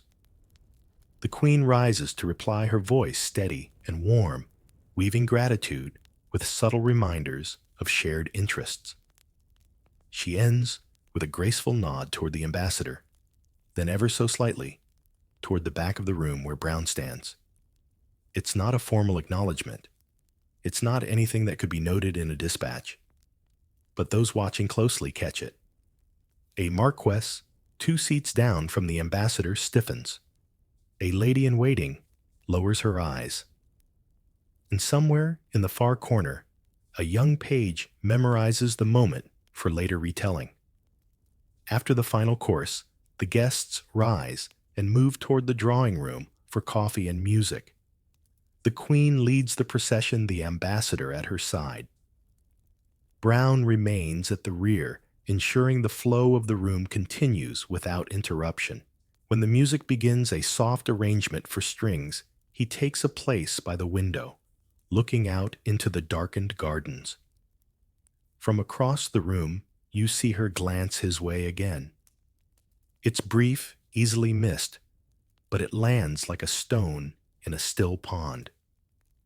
The ripples will reach the far edges of the court before morning. By the time the guests depart, the night's diplomacy will be judged a success in official circles. But in the quieter corridors of the palace, the talk will not be of treaties or trade. It will be of the man in the plain black coat and of the queen's eyes finding him again and again, no matter how far apart the seating chart placed them. Tomorrow, the court will shift its strategy once more, taking the matter out of the grand rooms and into the public stage of the press, where whispers become print and innuendo can travel farther than even the queen's own voice. The shift to the press is not sudden. It's a seepage. You notice it first in the subtle change of tone in the London papers, a paragraph here, a line there. At first, the mentions are harmless. Her Majesty was seen in excellent spirits during her walk in the gardens at Windsor, accompanied by a trusted member of her household staff. But in this city, ink is like wine. It grows bolder with time, and a little too much can make people say what they wouldn't otherwise dare. Within a week, the language changes. Trusted member becomes devoted Scottish servant. Accompanied becomes frequently accompanied. By the second week, some columns can't resist sliding in constant companion. No one prints his name yet, but anyone who's heard the whispers in the palace knows exactly who they mean. The ministers pretend the articles are beneath their notice, but you see the copies folded neatly on their desks, corners worn from being read and reread. In the smoking rooms, they speculate on which editor is responsible, which court insider is feeding the words. The Queen is aware, too. You can tell by the way her morning papers are delivered in a stack slightly thinner than usual, certain titles missing. Brown, as always, shows no sign of concern. If anything, he seems more present now, holding her mount at the stables, walking a few paces behind, in the gardens, appearing in the background of public audiences. It's as though the attention only cements his place, rather than shaking it. Some historians think this was common. Others call it pure myth. Surviving clippings show a mix, some bland, others laced with implication. But they agree on one point: the coverage stirred public curiosity. Letters to editors debated propriety, loyalty, and the fine line between companionship and scandal. The first direct blow comes in the form of a satirical cartoon in one of the illustrated weeklies. It shows a crowned figure, unmistakably Victoria, being followed everywhere by a tall man in plain clothes. The caption reads, "Every queen needs a shadow." It's drawn with just enough ambiguity to be defensible, but the implication is loud enough to echo in the marble halls of Windsor. When the cartoon reaches her, the Queen studies it longer than you expect. Then she folds it in half, sets it aside, and calls for Brown. You aren't close enough to hear their exchange, but his expression when he leaves the room is unchanged, steady calm, as if the drawing had been nothing more than weather on a day already set for rain. The next morning, another paper prints a more pointed commentary. Without naming him, it warns of those who, without title or office, nonetheless, come to wield undue influence over the affairs of the sovereign. The phrasing is thinly veiled, but its target is obvious. In response, the Queen increases her public schedule, appearing at charitable events, receptions, and ceremonies. The court believes this will create distance. Instead, it gives Brown more opportunities to be seen standing in the shadows of crowded rooms, just close enough to matter. Each appearance becomes its own quiet headline. In the palace corridors, the tone of conversation changes again. Ministers no longer discuss removing him. They discuss containing the story. Some favor letting it burn itself out. Others fear it will grow until it overshadows every official matter. That evening, you find the Queen in her private sitting room, reading correspondence by lamplight. Brown stands by the mantel, hands clasped behind his back. She looks up from a letter and says something too quiet for you to catch, but it makes him smile just slightly. For a moment, they seem entirely untouched by the noise outside these walls. But you know better. In a court, where silence is its own form of speech, the absence of an official response is itself a message. The press will read it as defiance. And if the court hoped to control the narrative, they may have underestimated the one thing that's always been true of a good story. Once it's out in the world, it doesn't belong to you anymore. Tomorrow, the gossip will stop hiding behind suggestion. It will name names, and in doing so, it will turn the Queen's shadow into a figure the public believes it knows. And that in the eyes of the court will make him more dangerous than ever. The morning the papers print his name, the palace wakes to a new kind of noise. It's not the murmur of servants swapping half-truths, nor the distant rumble of carriages arriving for a levee. It's the crisp crackle of fresh ink being unfolded with deliberate care. Every corridor has its own copy discreetly tucked under an arm or left open on a side table. And there it is in bold John Brown. No more attendant, no more Scottish companion. The anonymity has been stripped away, replaced with paragraphs detailing his years of service, his proximity to the Queen, and a handful of carefully selected anecdotes meant to suggest influence without outright accusation. It's all written in the cautious tone of someone daring the reader to connect the dots. The ministers are in council before noon. Their concern is not whether the public knows his name. They've assumed that for months, but that the public now feels entitled to say it. Once a name is spoken in drawing rooms and over tea tables, it becomes harder to ignore, harder to dismiss as invention. Victoria arrives at the meeting with her usual composure. The air shifts when she enters, but she offers no hint that she's read the morning's headlines. She listens as they propose strategies reducing his visibility, releasing official statements, diverting attention with other stories. She allows them to finish, then says simply, "Mr. Brown has served me loyally for many years. That will not change." The silence that follows is almost ceremonial. One minister coughs into his hand. Another looks down at his notes as though hoping the paper will rescue him. The meeting moves on to agricultural reports, but the real business of the day is already decided. Later in the gardens, you see Brown walking with her again. This time, there's no attempt at discretion. They move along the gravel path at an unhurried pace, pausing now and then to look over the winter roses or watch the light shift across the lawn. A gardener bows as they pass. Brown nods in return. Some historians think this was common. Others call it pure myth. The published accounts often cast this period as one of stubborn defiance on her part, loyalty on his, and growing discomfort within the court. Whether the details are accurate or embellished, the shape of the story is undeniable. The more the outside world tried to push him away, the more firmly she seemed to keep him close. The following week brings the first editorial openly questioning the appropriateness of such familiarity between sovereign and servant. It cites the traditions of our monarchy and warns of erosion of dignity. The article stops short of outright scandal, but it lays the groundwork, inviting readers to consider the implications. Victoria does not respond publicly, but her schedule speaks for her. She appears at a hospital opening with Brown in the background. At a military review, he stands near her carriage.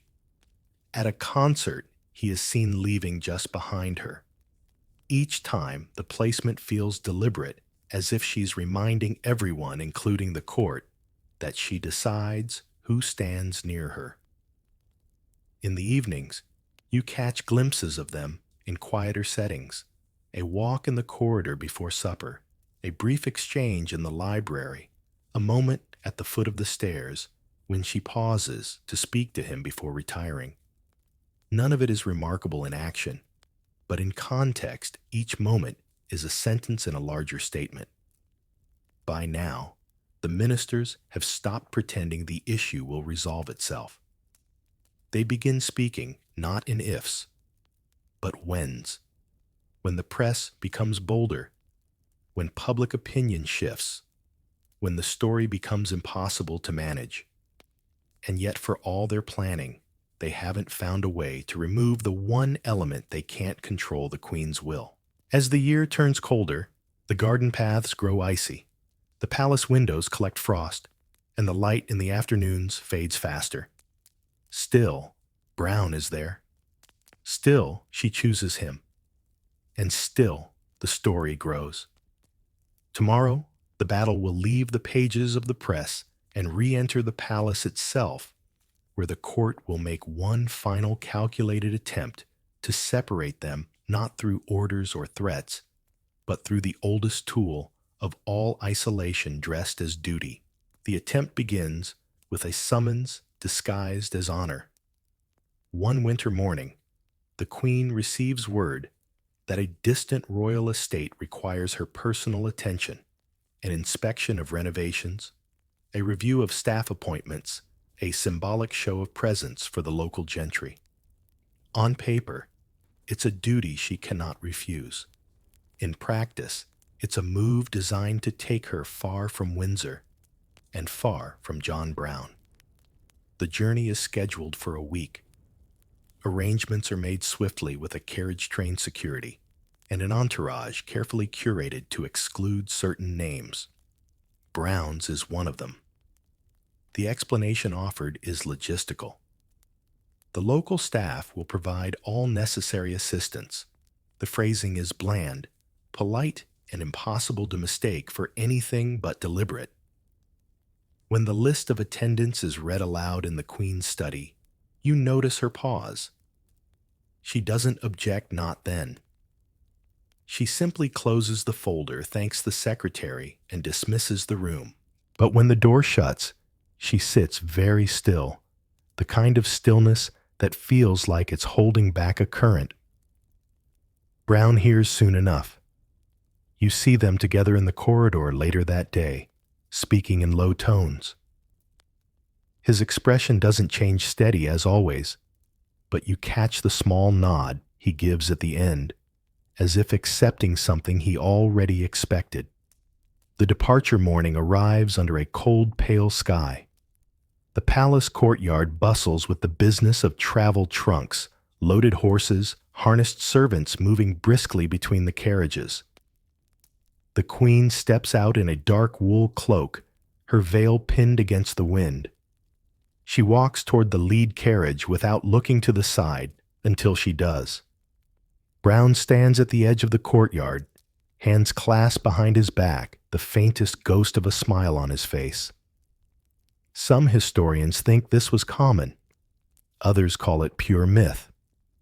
Accounts differ on whether such separations were intentional or merely the byproduct of royal scheduling. But in this instance, the timing, the list, and the manner all align too neatly to be coincidence. The week away is a masterclass in controlled absence. Without Brown, the Queen's days are filled with engagements, luncheons with local dignitaries, tours of the estate's grounds, meetings with staff. At each event, a lady-in-waiting hovers near her elbow. A minister is always close enough to overhear. The rhythm is precise, designed to leave no unguarded moment. Yet, in the quiet in-betweens, stepping into a carriage, pausing between rooms, you catch her gaze drift to the edges, as if expecting to find a tall figure in a plain coat. When she doesn't, her expression tightens for a breath before smoothing over. The court takes these moments as proof their plan is working. The ministers congratulate themselves, quietly convinced that distance will, with time, breed detachment. They forget that absence can work both ways. It can erase, but it can also sharpen. On the sixth day, a letter arrives from Windsor. You don't see the words, but you see the effect. She reads it twice, folds it carefully, and sets it beside her plate at breakfast. The rest of the meal passes in polite conversation, but her attention is elsewhere. The return journey is set for the next morning. The carriages line up once more, the same crisp efficiency as before. Yet when she steps down at Windsor in the late afternoon, the first figure she sees in the courtyard is Brown. No words are exchanged in the open, just a nod, and then another as they walk inside together side by side. The court's experiment has failed not because the separation didn't happen, but because it did. And it changed nothing. If anything, it has reinforced what the ministers hoped to weaken the quiet certainty of their connection. Tomorrow, the court will face an uncomfortable truth. They can adjust schedules, rearrange rooms, and even send the Queen across the country. But as long as she chooses to keep him near John Brown's place in her life will remain unshaken. And soon, they'll have to decide whether to live with it or risk a confrontation that could turn private loyalty into public defiance. Winter deepens over Windsor, turning the lawns to sheets of frost and wrapping the towers in a pale mist that clings like old perfume. Inside, the fires burn high, but the air in the corridors is sharper cleaner, as if the court has decided that the time for maneuvering is over. There's a stillness to it, the kind of stillness you get before a storm finally decides to break. The ministers gather one last time to discuss the matter. They've exhausted the subtle tactics, whispers, controlled absences, polite diversions. Now they speak in plainer terms, though never quite naming the thing outright. Public sentiment must be guarded. The crown's dignity must remain above question. They don't need to say John Brown. His name is the shadow, stretching over the table.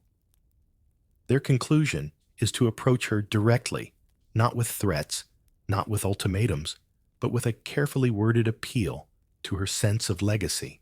A reminder, they call it, that history will judge not only her reign, but those she allows into its inner circle. That afternoon, in her private sitting room, the Queen receives the delegation. The fire crackles softly, casting light over the deep green drapes and the polished wood of the writing desk. She listens to their speech without interruption, her hands folded in her lap, her gaze steady. When they finish, there's a pause long enough for the weight of the silence to settle into the corners of the room. Then she speaks. Gentlemen, history will judge me as it will, and it will judge those who serve me. Mr. Brown has served me faithfully. That is all that need be said. There's no raised voice, no dramatic flourish, just the calm finality of a door quietly closing. The ministers bow, retreating in measured steps, and the matter, at least officially, is finished. Later you see her in the long gallery, the late afternoon sun, pouring through the tall windows, throwing golden light across the patterned carpet. Brown is there walking beside her, the rhythm of their steps in sync.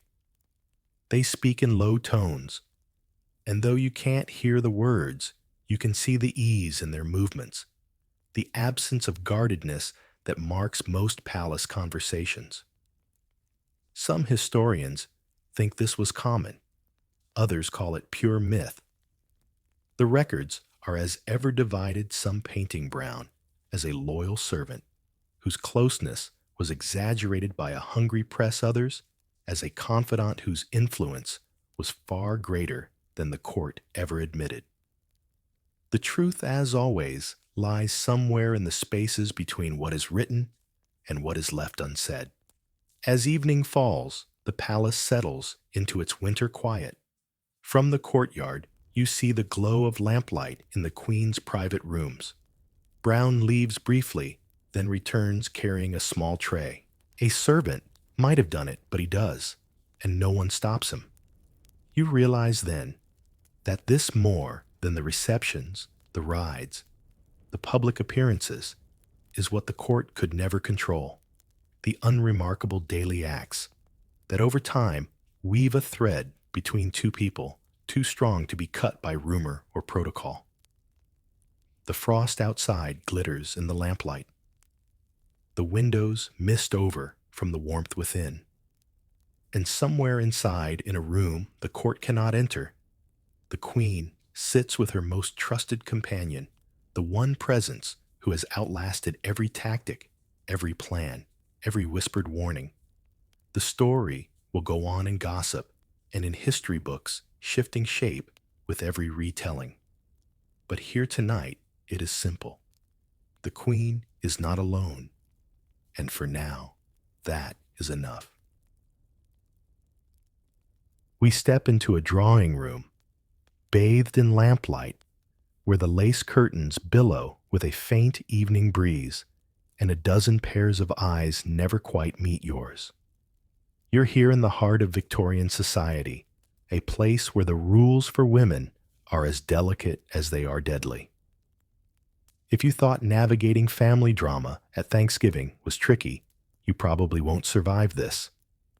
The room smells faintly of beeswax polish and lavender sachets, scents chosen not for pleasure but for propriety.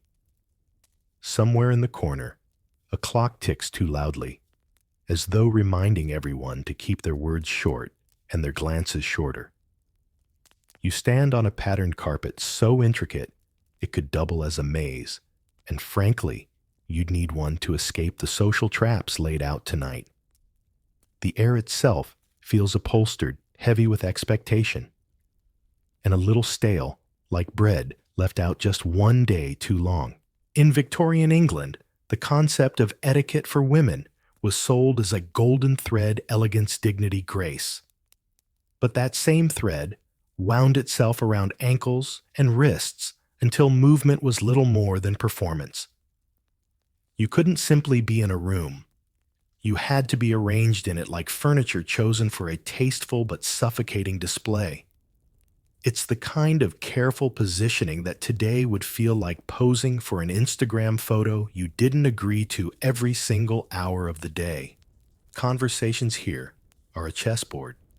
The men open, the women respond. Your moves are measured in nods and carefully chosen syllables. Anything too quick, too loud, too clever, and you've committed a breach so severe, it might as well be treason. Imagine being at a high school reunion, where every word you speak is graded. Only the grades decide your family's future. That's the Victorian drawing room for you. You notice the women's dresses, layers of silk lace and ribbons, each piece a signifier of breeding and taste. But every layer is also a layer of armor, the kind that protects no one and weighs you down. These skirts don't just brush the floor. They command a personal radius that keeps you physically apart from others. Social distancing.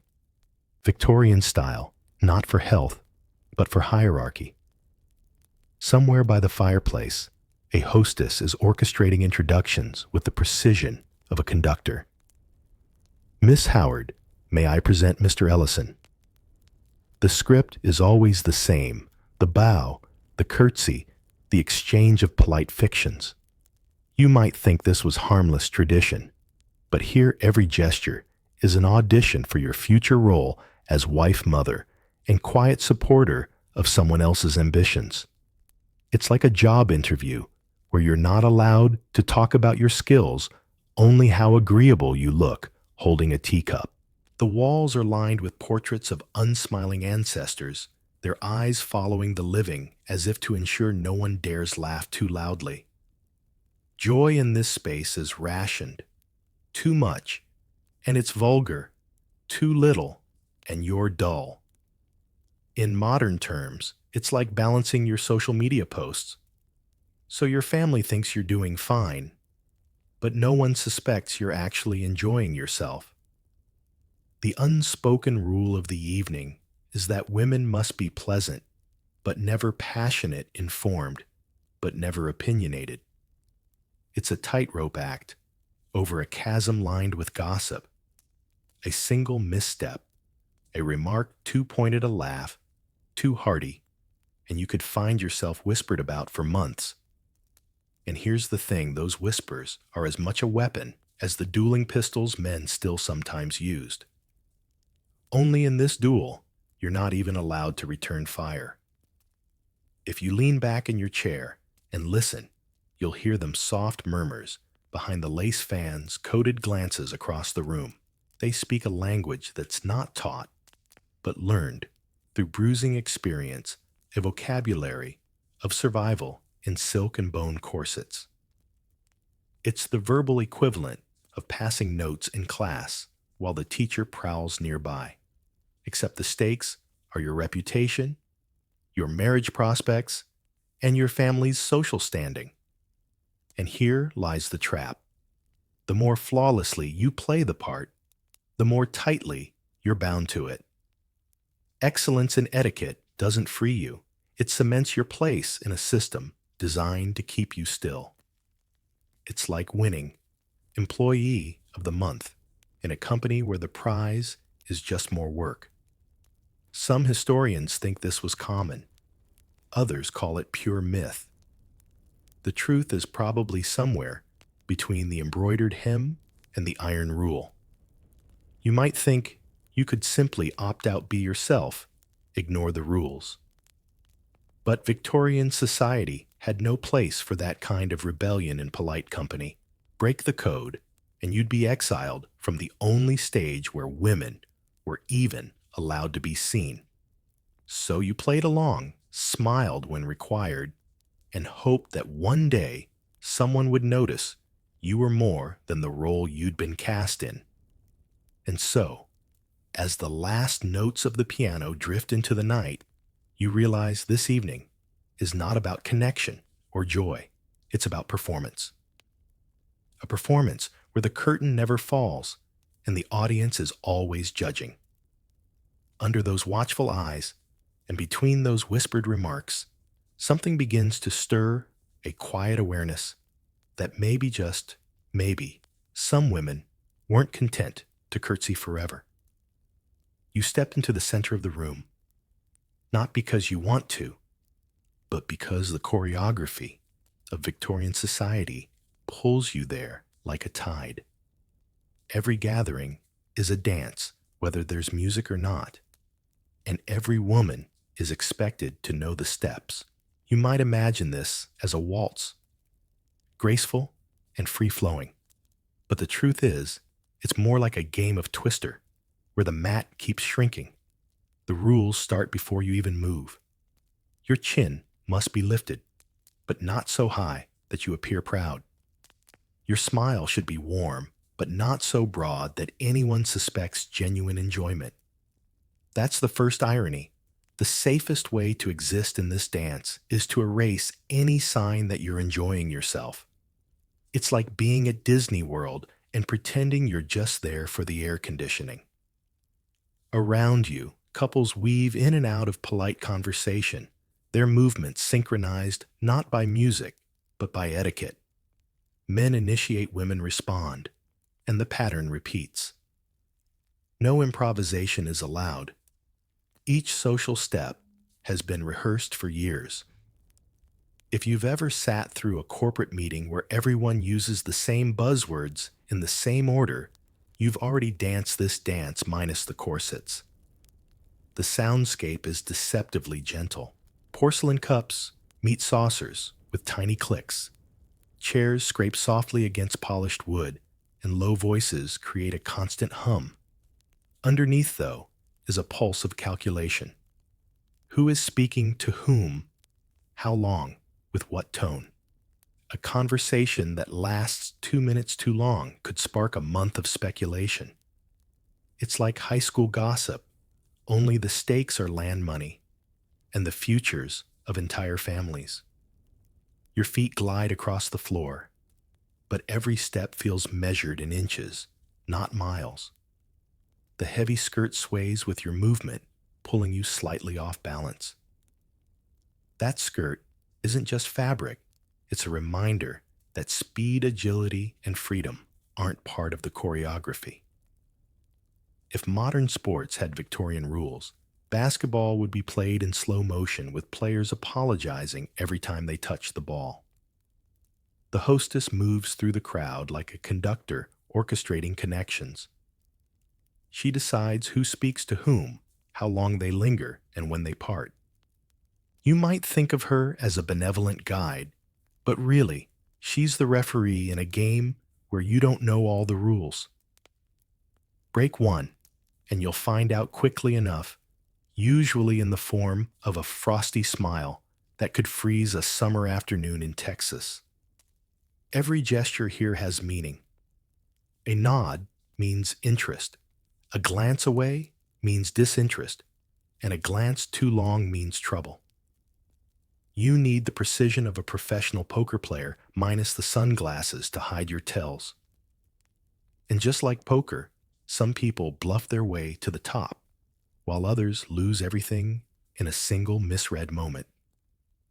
The pressure builds subtly. You're expected to float through conversations like a feather, but land every line like a dart. You can't talk too much about books that makes you look intellectual, which is threatening.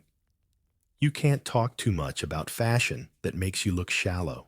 You're expected to inhabit the impossible middle ground, the way modern job postings expect 10 years experience for an entry-level role. It's not just the women who follow the rules, but for them, the consequences bite harder. Men who step out of line can laugh it off or pour another drink. Women who misstep risk becoming the evening's cautionary tale whispered about behind fans. In today's terms, it's like posting something awkward online, only instead of disappearing in 24 hours, the gossip sticks around for years. Your senses sharpen. You feel the heat of the room, the faint scent of roasted meat from the dining hall, the scratch of lace at your collar. You notice how the candlelight catches on crystal glasses, scattering tiny reflections onto the tablecloth like stars trapped indoors. And yet, the prettiness feels more like a cage than a gift, like wrapping paper on a box you're never meant to open. Some part of you wonders how many women actually believed in the sanctity of these rules and how many simply obeyed to survive. Writings from the era leave the truth frustratingly unclear. Letters hint at private frustration, but public records preserve the façade. It's as if the century left us only the costume, but not the thoughts of the people forced to wear it. The longer you stay in the room, the more you feel the walls closing in, not physically, but socially. The dance doesn't end when the guests leave. It continues in letters and rumors in the next invitation list. You can't take off the mask without risking exile from the stage entirely. And so, you keep moving in time with everyone else smiling when expected, pausing at the right moments, never letting the music imaginary or not slip. But deep down, a thought takes root. What would happen if you missed a step on purpose? You stand in front of the tall mirror, staring at the unfamiliar reflection waist, pulled into an hourglass, shoulders drawn back, ribcage compressed like luggage, someone packed in a hurry.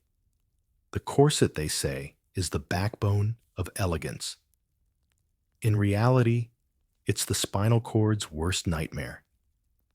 You've barely taken 3 breaths, and already each inhale feels like you're negotiating a truce with your own lungs. The lacing ritual begins hours before you step into society. A maid or family member pulls the strings tighter, with each tug their knuckles whitening. You're told to exhale as they cinch it, ironic, considering you won't get a proper breath again until after midnight. It's the 19th century equivalent of wearing shapewear 2 sizes too small. But unlike modern discomfort, you can't discreetly sneak to the bathroom to peel it off halfway through. Every movement in a corset is calculated. Sitting requires lowering yourself like a fragile chandelier being winched into place. Bending over. Forget it dropped something, and it belongs to the floor now. Even laughing too hard risks a stitch popping. Imagine trying to enjoy a 4th of July barbecue while wrapped in duct tape, then add the expectation of looking serene. That's the Victorian promise of grace. As the hours pass, the corset reshapes not just your body, but your thoughts. You become hyper-aware of every rib, every shift of your spine, every whisper of fabric against your skin. The pressure creates a strange intimacy between you and the garment, the way people in bad relationships start making excuses for each other. It's not so bad once you get used to it. You think until you try to climb a staircase and feel lightheaded by step 3. The soundscape changes when you wear one.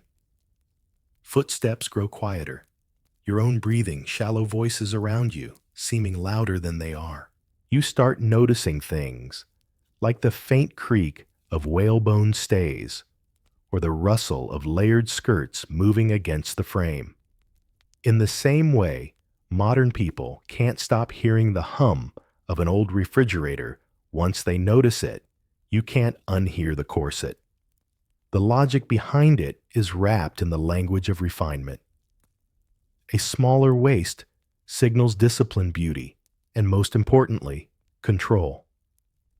Not control over your environment, mind you, but over yourself. It's the physical embodiment of society's ideal woman, restrained, decorative, compliant.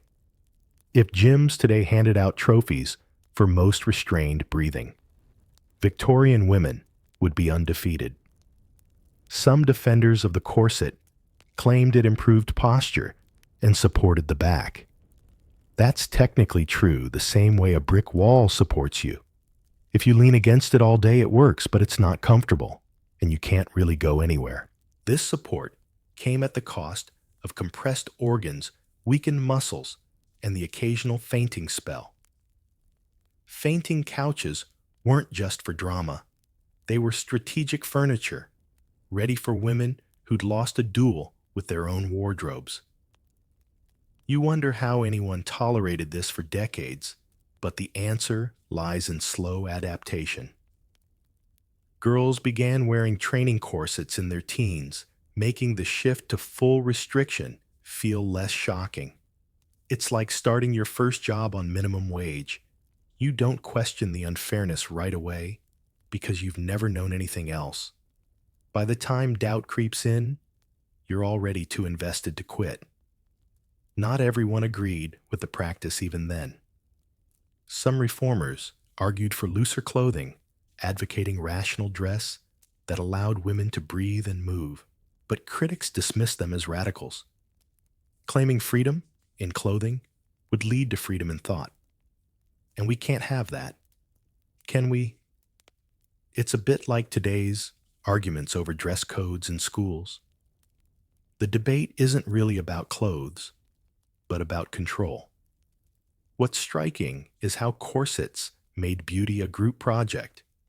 You couldn't put one on alone. It required help, binding you into a daily act of dependency. The garment turned dressing into a ritual of submission. Each pull of the laces, a reminder that your body was a public performance. It's not so different from modern influencer culture, where the perfect look often needs a small army of stylists, photographers, and lighting techs. Except in Victorian times, your audience was the neighbors, not millions of strangers online. The longer you wear it, the more it shapes your behavior. You walk slower, you sit straighter, you gesture less. It's impossible to forget you're wearing it, which is exactly the point. The corset doesn't just hold you in, it holds you back. and yet you can't help but notice the more you suffer, the more you're praised. It's the same paradox as working unpaid overtime and being called dedicated. As the evening draws to a close, you loosen the laces and feel the first full breath in hours. Relief floods your body, but so does resignation. Tomorrow, you'll put it back on. Not because you want to, but because in this dance of rules, refusing would be more noticeable than wearing it. And in Victorian society, being noticed for the wrong reason could end your season before it begins.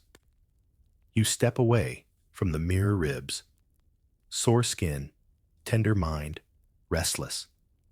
Somewhere in the shadows of the dressing room, you start to wonder if a garment can change the way you stand, sit, and breathe. What else can it change without you realizing? You think the corset was bad. Then you meet its flamboyant partner in crime, the crinoline. Imagine a skirt so wide it could seat 4 people comfortably under its dome, and you've got the basic idea. It's not clothing, it's personal architecture. The Victorians called it elegance. You might call it a mobile gazebo. Slipping into one is like entering a cage disguised as a cloud. Steel hoops or whalebone rings hold the fabric out in a perfect bell shape, making your silhouette the pride of the evening, and your mobility the punchline. Sitting down becomes a negotiation with gravity, passing through a doorway. That's a gamble. And heaven help you, if there's a stiff breeze, it'll turn you into a slow-moving sail. It's the 19th century equivalent of wearing one of those inflatable T-Rex costumes and trying to board a bus. The sensory experience is surreal. You can't see your own feet, so each step feels like walking inside a tent. You hear the faint rattle of metal with every move, a ghostly percussion accompanying your every word. The fabric sways and whispers against itself, a constant reminder that the garment is as much a performance as the ballroom dance you're headed to. You even catch the scent of starch and perfume trapped in the layers, a strange blend of laundry and lavender that follows you like an overly polite chaperone. On the surface, the crinoline looks like freedom. It replaces heavy fabric layers with a lightweight frame, making the skirt easier to wear. But the catch is obvious. It also expands your physical footprint, ensuring you can't get too close to anyone and making every movement a spectacle. In modern terms, it's like trading in a cramped economy seat for an oversized armchair, then being told you have to carry the armchair with you everywhere. Socially, it sends a clear message. A woman in a crinoline takes up space, but not in a way that grants her authority. Instead, it reinforces her role as something to be looked at, not interacted with. You're on display, but not in control.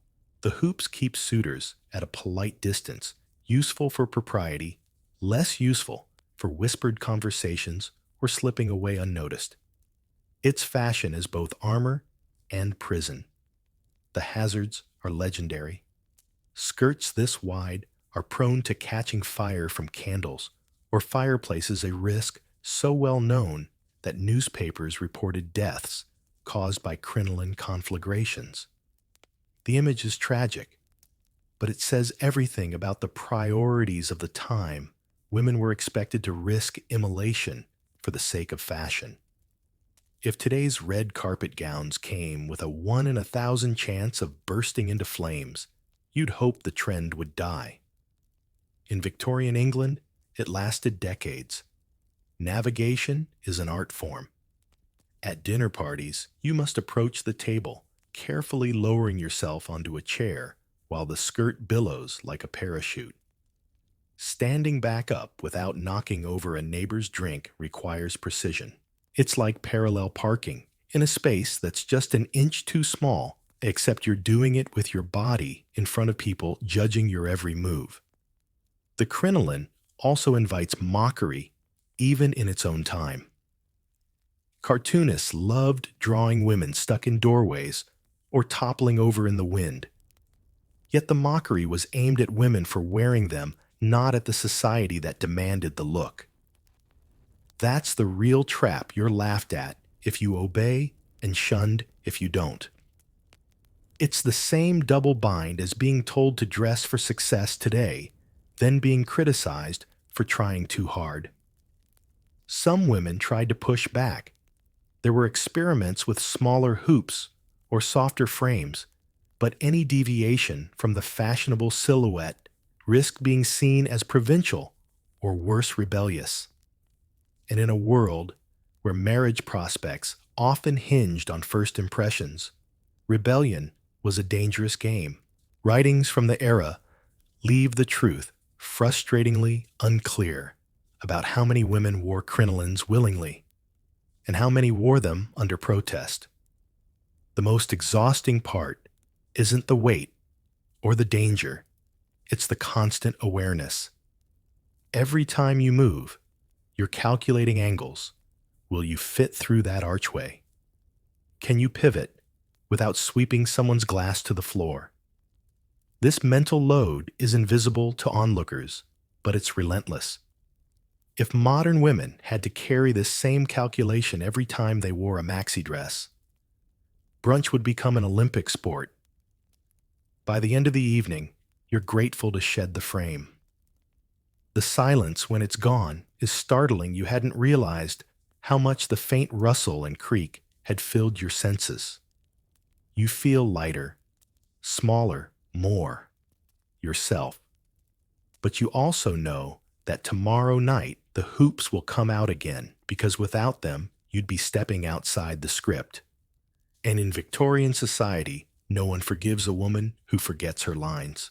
As you set the crinoline aside, you can't help but wonder, was the garment designed to make you beautiful, or to make sure you couldn't run? You take your seat at the long mahogany table, its surface gleaming like still water under the weight of porcelain, silver, and ritual. Tea in Victorian society isn't just a drink. It's an event, a stage play where the script is written in steam and etiquette manuals. And you, whether you like it or not, are cast as the supporting character. The first rule is the simplest and the cruelest: speak only when spoken to. You're there to listen, to nod, to be a quiet ornament at the edge of conversation. It's the kind of rule that turns a social gathering into jury duty, except you're not even allowed to deliberate. Imagine sitting at a family reunion where you can't mention your own life, only confirm that Aunt Margaret's stories are as fascinating as ever. The sensory world of the tea table is carefully curated. You hear the soft chime of spoons against china, the delicate hiss of liquid poured from a silver pot, the whisper of skirts adjusting as women shift in their chairs. The scent of bergamot from the Earl Grey mingles with the faint sweetness of scones cooling on tiered trays. And yet under it all, there's the unmistakable tang of tension, the kind that makes your shoulders stiff even when you're smiling. You're expected to hold your teacup just so, fingers curved lightly, never gripping like you're holding on for dear life. Your elbows must stay close to your body, as if the space beyond your plate belongs to someone else. It's like operating a drone. You have to keep everything within strict boundaries or risk a public crash. The conversation flows in predictable channels. Men discuss politics, business, or travel territories women are discouraged from entering. If you speak at all, it should be about whether recent plays or the merits of a new bonnet design. It's the 19th century equivalent of being trapped in a group chat where you're only allowed to send emojis. Silence isn't just absence here, it's a performance. A pause after someone else speaks is a sign of thoughtfulness, not disinterest. Too quick a reply, and you seem overeager. Too slow, and you risk appearing inattentive. The sweet spot is as narrow as the space between the saucer and the lip of your cup.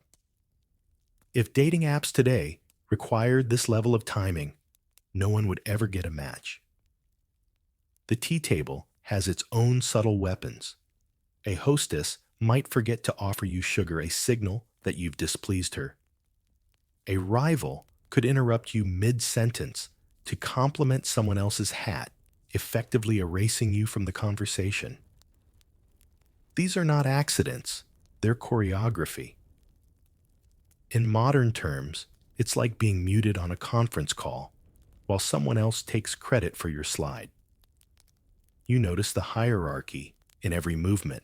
The best seats go to the highest-ranking guests, the freshest pastries, to those deemed most important. Even the pour of the tea follows invisible lines of status. The hostess's hand lingers over one cup, pauses barely over another. It's a pecking order, disguised in porcelain and politeness. Your role is to absorb it all without reacting. A laugh that's too loud could mark you as coarse. A question that's too pointed could brand you as impertinent. So you smile, sip, and hope your eyes don't betray the fact that you've already counted the number of roses in the centerpiece. It's like sitting through a mandatory training video you can't leave. You can't protest, and you can't fall asleep. Some historians think this was common. Others call it pure myth. The truth, like the tea itself, is somewhere between bitter and sweet. Surviving such gatherings required a kind of mental gymnastics, reading the currents of conversation, navigating unspoken rules, and finding ways to assert yourself without breaking the surface tension. Every so often, you catch another woman's eye across the table. Maybe she too is biting her tongue, waiting for a moment that never comes. In that fleeting glance, you feel the shared understanding of performers, trapped in the same scene, both wishing for a line that will never be written. As the tea cools and the conversation loops back to the weather, you realize the real danger of the tea table isn't boredom, it's erasure. The less you speak, the easier it becomes for others to forget you were there at all. The hostess sets down the pot, her smile as polished as the silver tray. "Shall we have another cup?" she asks, but it's not a question. And as you nod politely, you can't help but wonder how many lives have been lived entirely between sips, never spilling a single drop. You sit in the parlor, surrounded by velvet drapes, and the faint smell of coal smoke, aware that your body is on display long before your words ever will be. In Victorian society, posture is its own language, and like any language, it can be used to praise or condemn you. The rules are as intricate as lacework and just as easy to snag yourself on. The first commandment, eyes down. Not so far down that you look sullen, but enough to signal modesty. Your gaze should drift like a polite breeze, present, but never insistent. If you lock eyes too long with someone, especially a man, the gossip could outlive the furniture. In modern terms, it's like accidentally liking someone's 5-year-old Facebook post.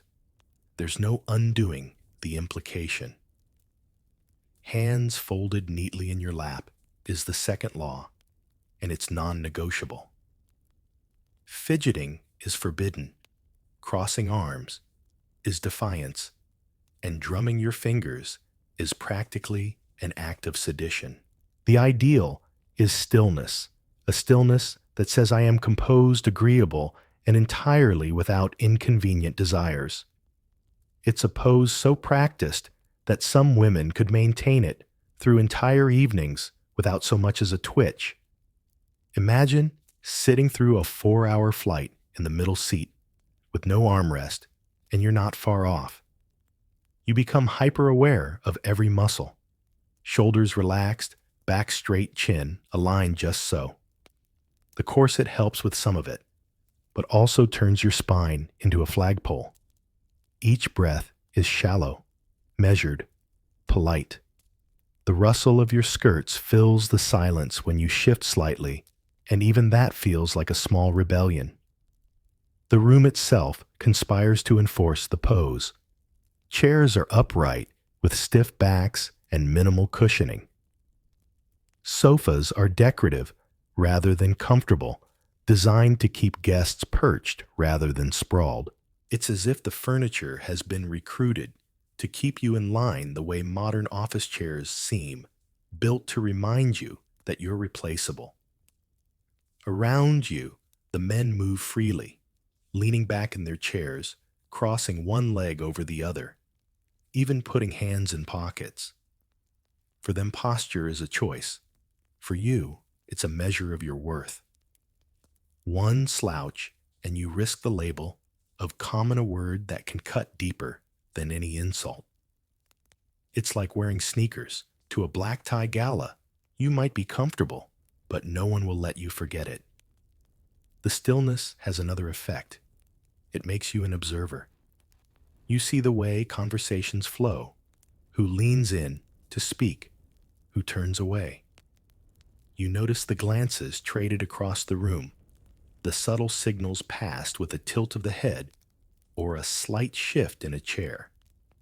It's the kind of silent communication you'd expect in a poker game, except here the stakes are reputations, not cash. Holding this pose for hours comes with its own kind of fatigue. Your legs begin to ache, your fingers cramp, and your neck stiffens from the constant half bow of your head. But you endure it because breaking form would be noticed. And in this world, being noticed for the wrong reason is worse than being invisible. Some claimed the posture was elegant, even healthful, encouraging grace and discipline.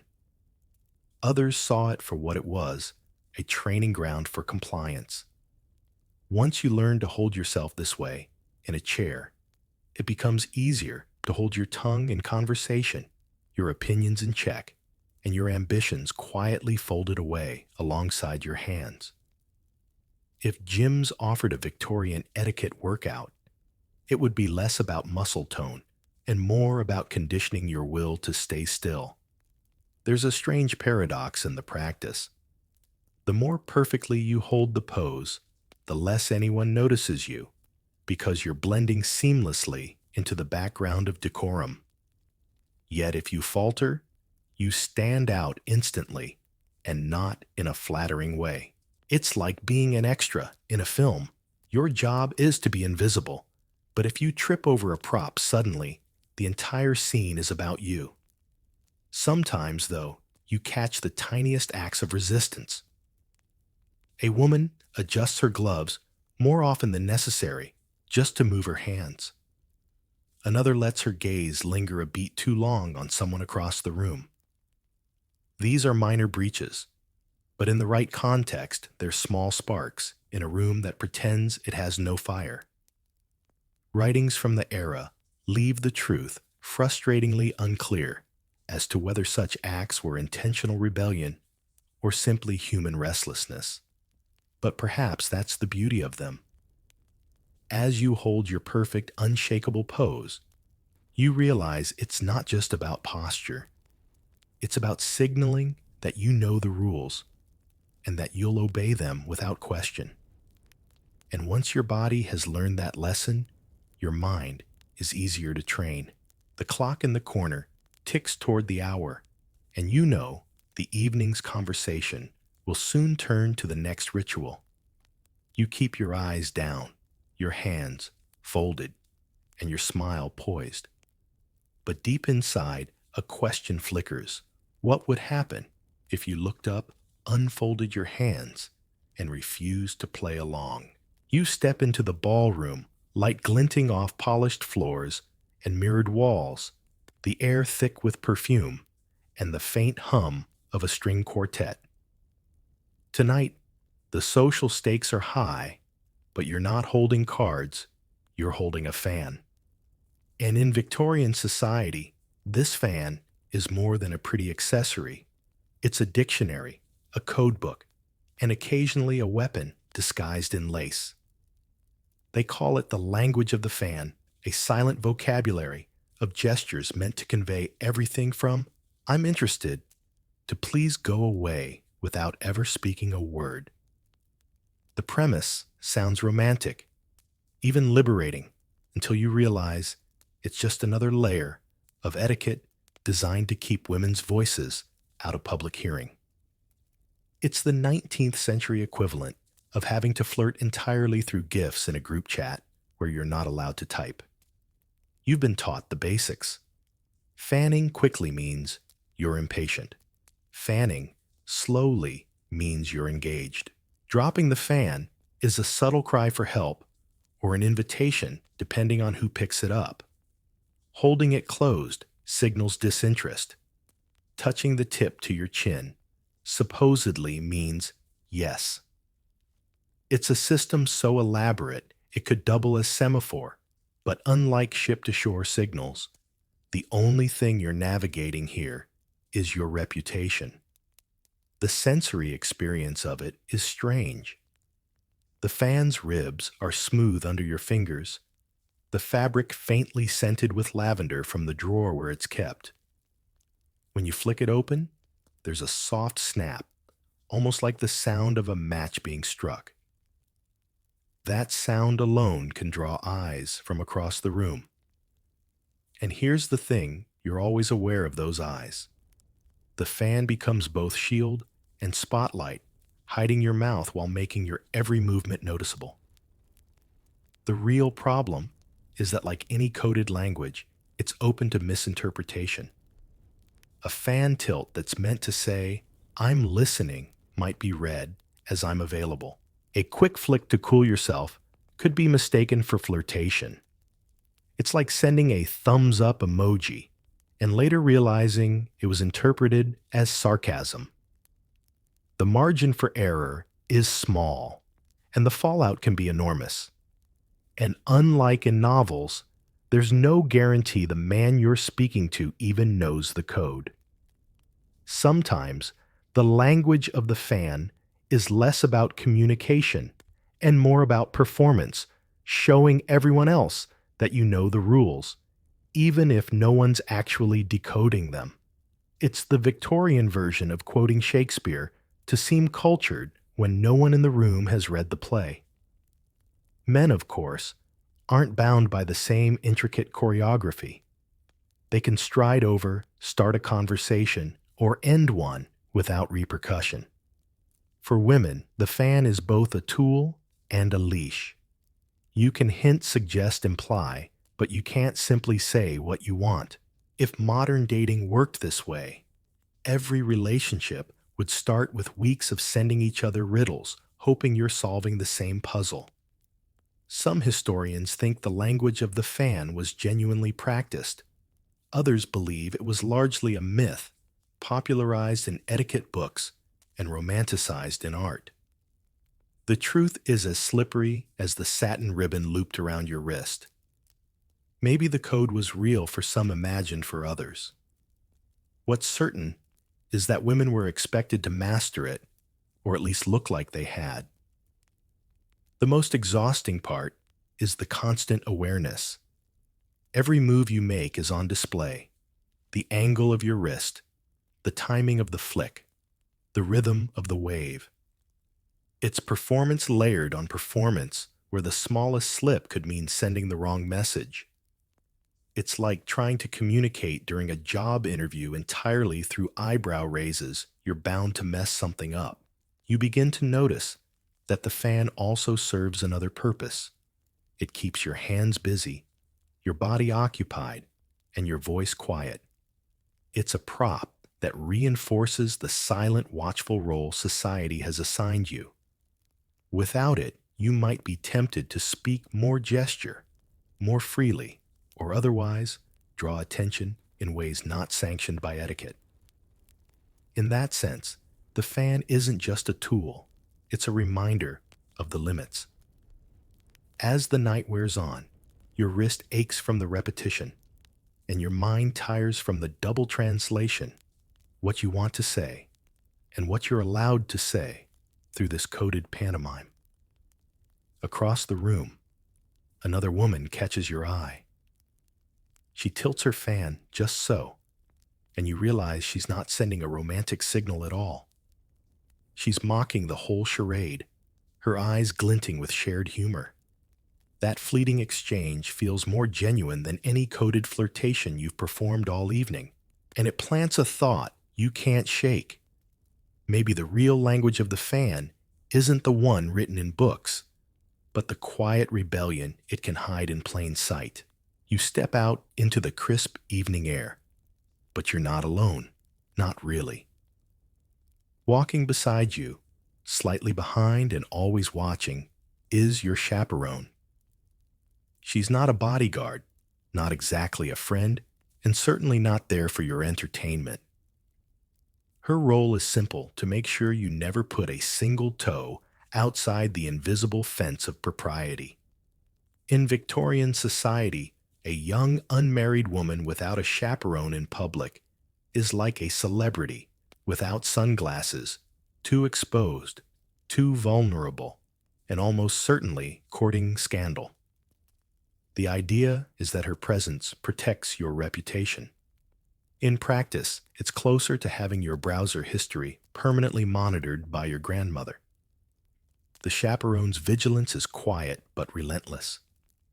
She notes the distance between you and any man, the duration of your conversations, even the direction of your gaze. Linger too long in front of a shop window with gentlemen nearby. She'll suggest you move along. Laugh too freely at a comment. She'll clear her throat like a human warning bell. It's the 19th century version of your phone's parental controls, only she's standing right there in a bonnet. The sensory reality of this arrangement is suffocating. You hear the steady click of her boots on the cobblestones, always half a beat behind yours. You feel the weight of her gaze, sharper than the wind cutting through your shawl. The faint scent of her lavender water mingles with the street's mix of horse manure, roasting chestnuts, and coal smoke, a reminder that you can't escape her, even by breathing. What makes it worse is the subtle theater of it all.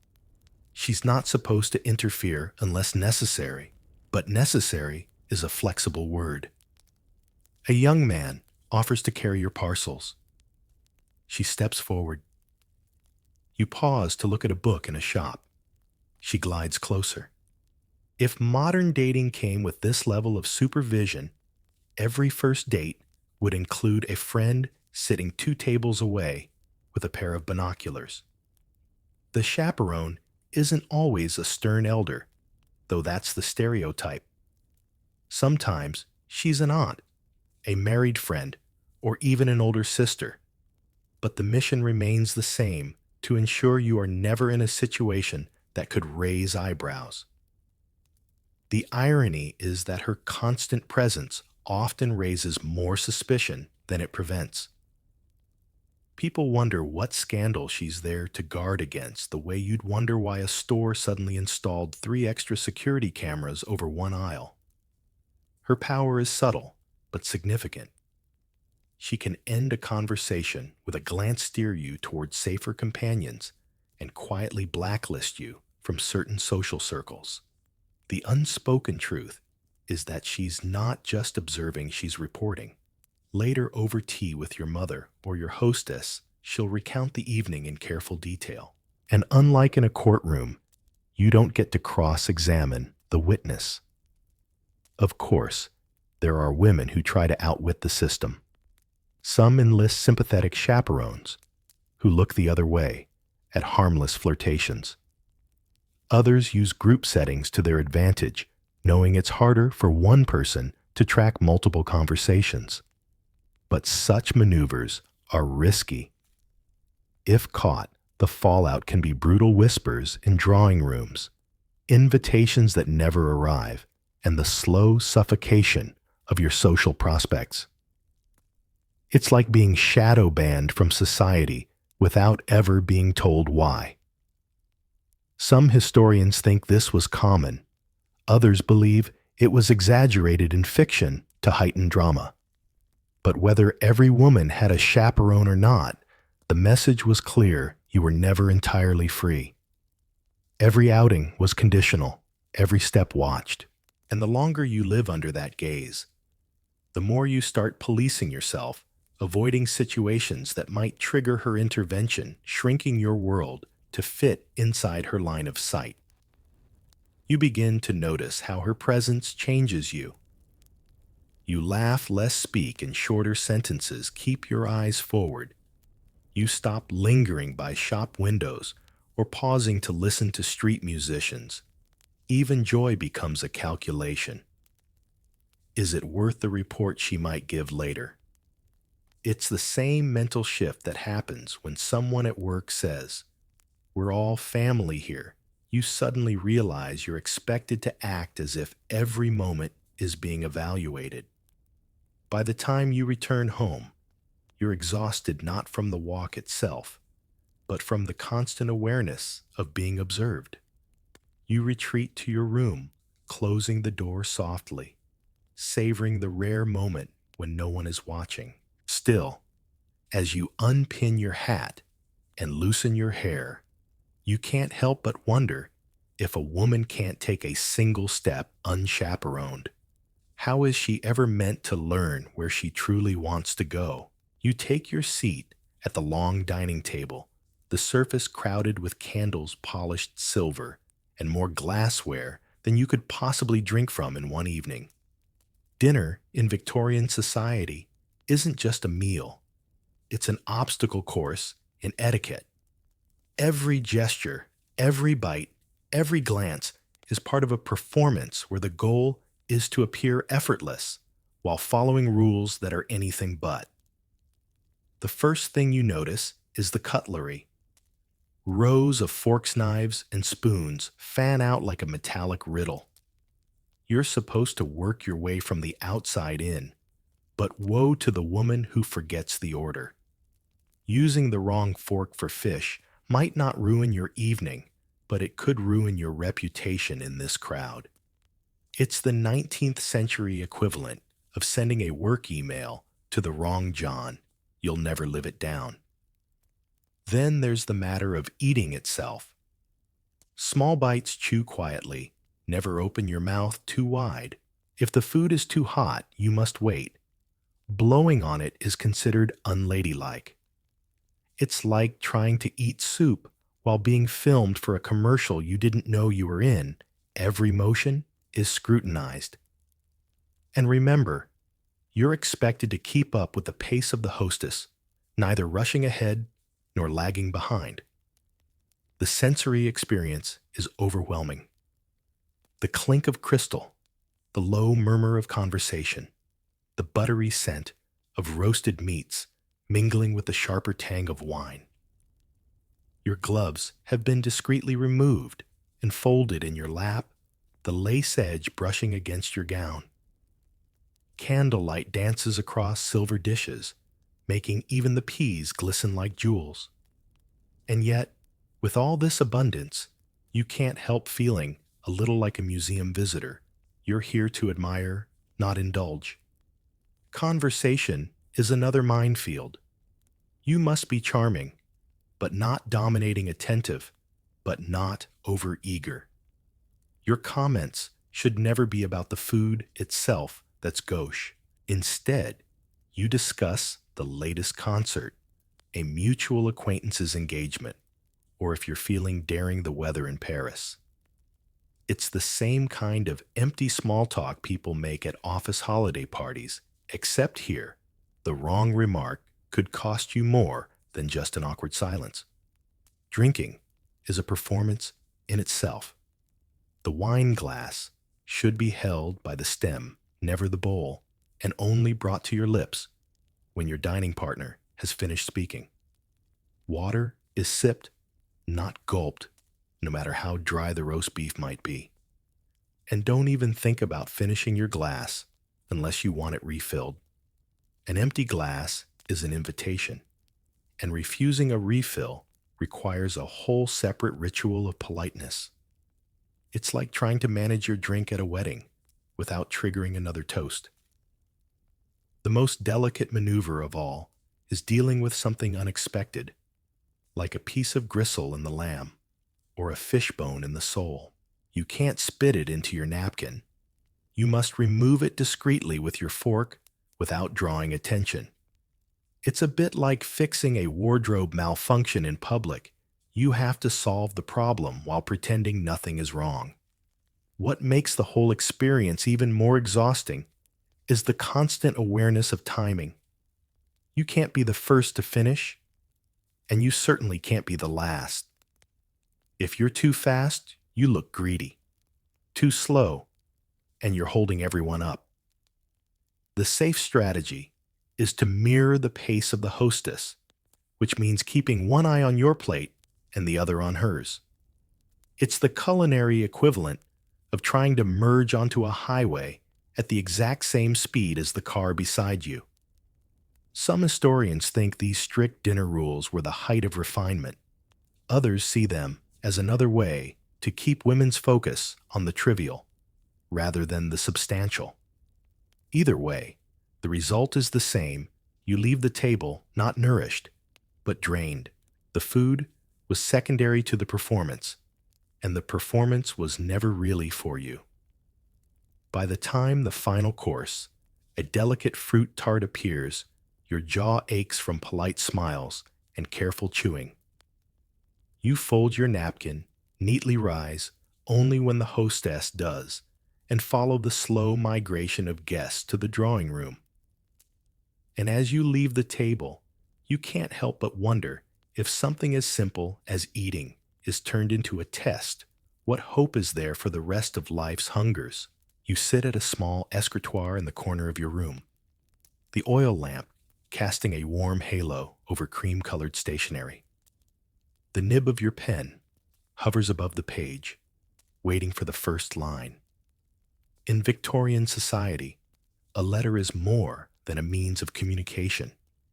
It's a performance in ink, bound by rules as intricate as any ballroom dance. And tonight, you're writing to a man you're not supposed to know too well about things you're not supposed to say too plainly. The first challenge is tone.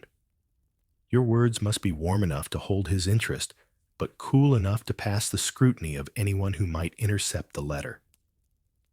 And yes, interception is always a possibility. Servants deliver the mail, relatives accidentally glance at your correspondence, and in some cases, letters are read aloud in family parlors. It's like sending a text you know your parents might read over your shoulder. Your handwriting is as important as your message. Neat, even lines suggest refinement.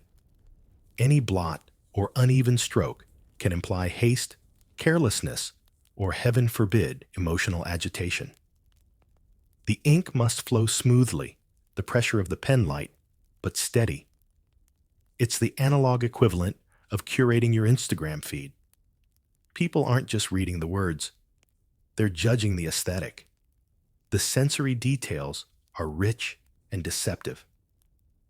The scratch of the pen across paper, the faint scent of sealing wax warming by the candle, the rustle of a lace cuff brushing the desk.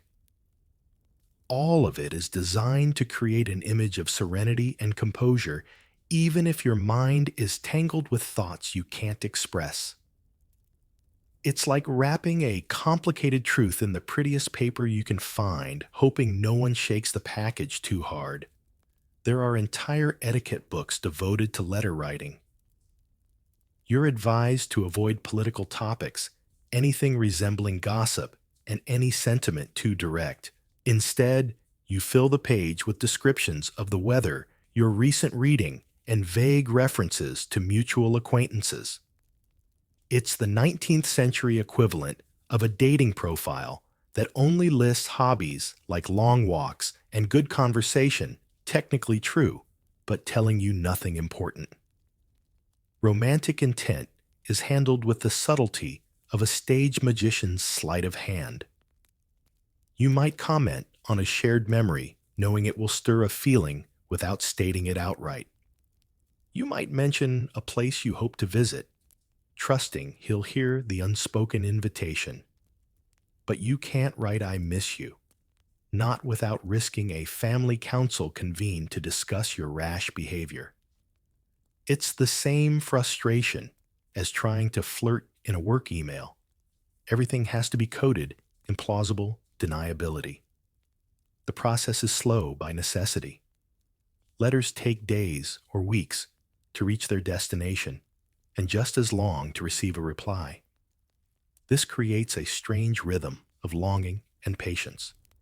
In modern terms, it's like sending a text and then waiting 3 weeks for the typing bubble to appear.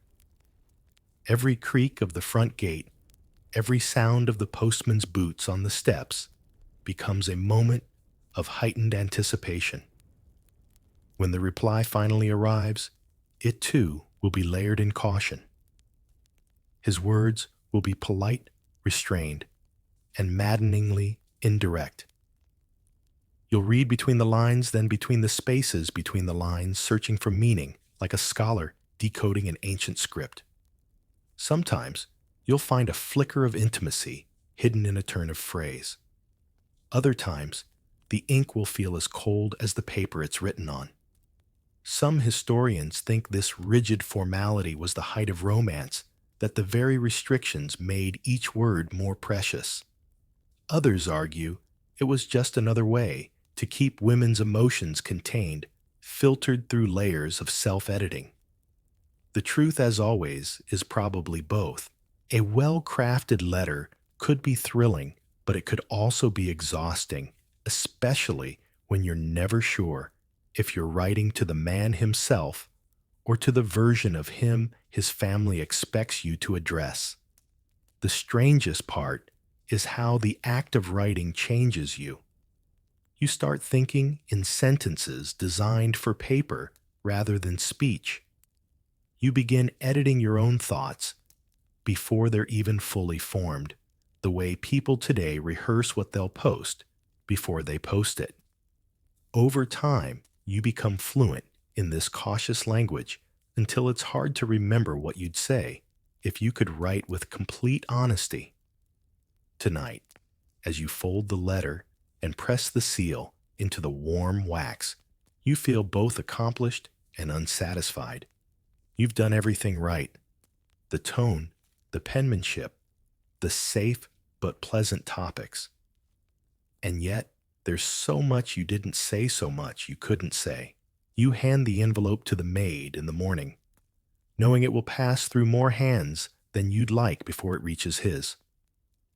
And as you watch her disappear down the street, you can't help but wonder how many Victorian romances were shaped less by love itself than by the distance between what was written and what was meant.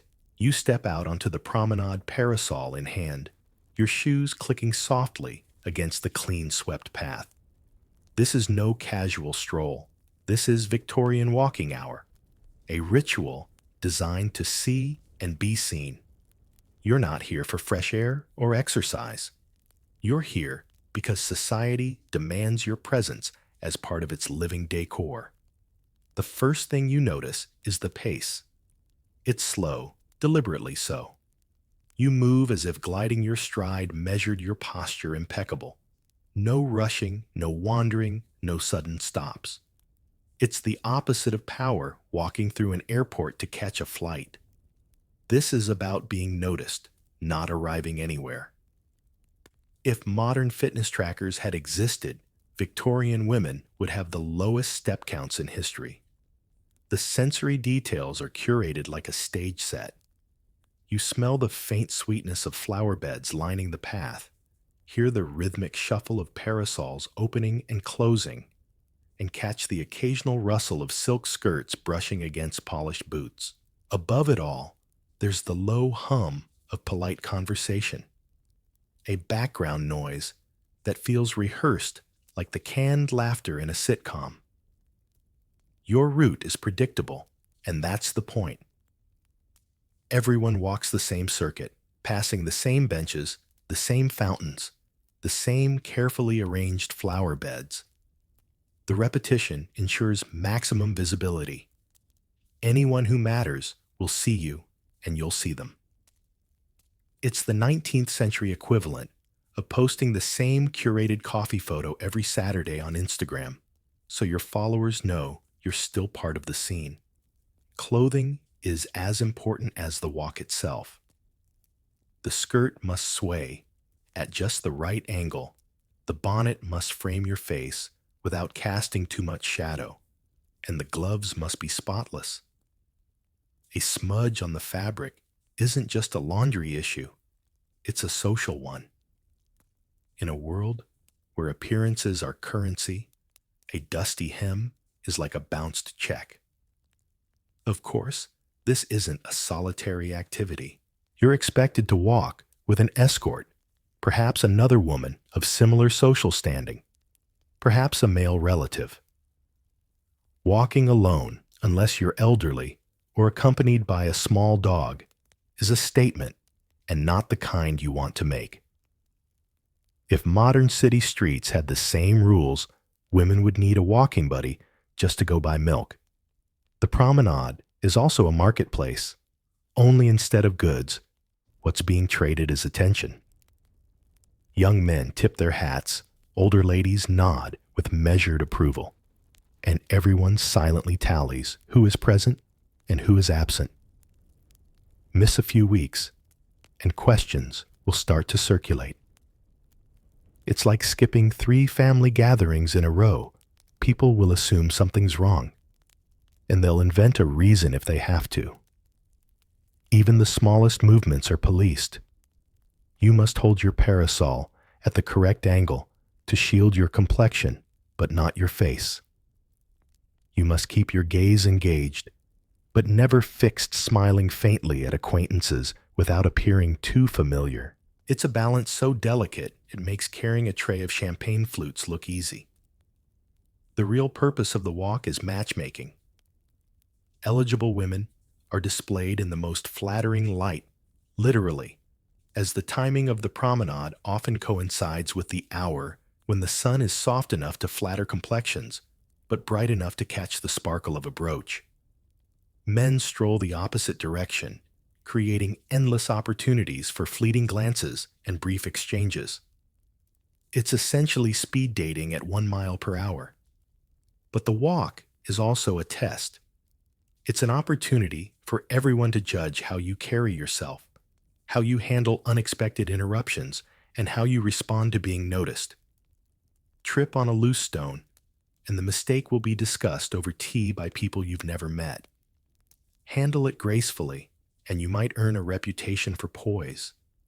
It's like being in a reality TV show you didn't agree to join, where every episode is filmed outdoors. Some historians think these promenades were harmless social fun. Others see them as a subtle form of surveillance, keeping women visible and accountable. The truth is probably both. While the air may be fresh and the flowers pretty, the unspoken rules are as rigid as the iron railings along the path.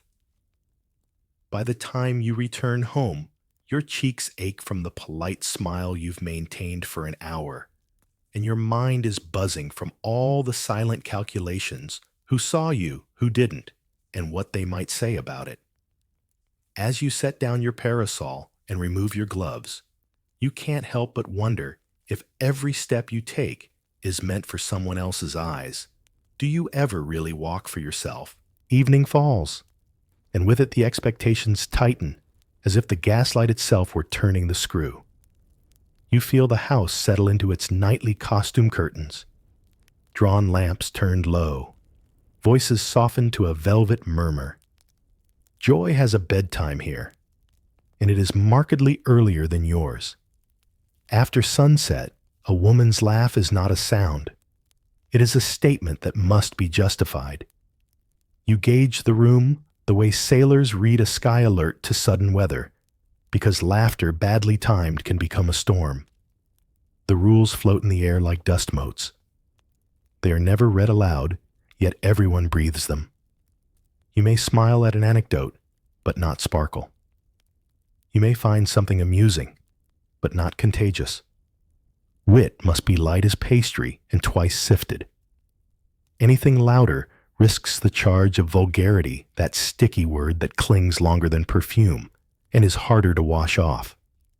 The men in the next room bark with amusement over brandy. Your own corner offers only the delicate click of teacups.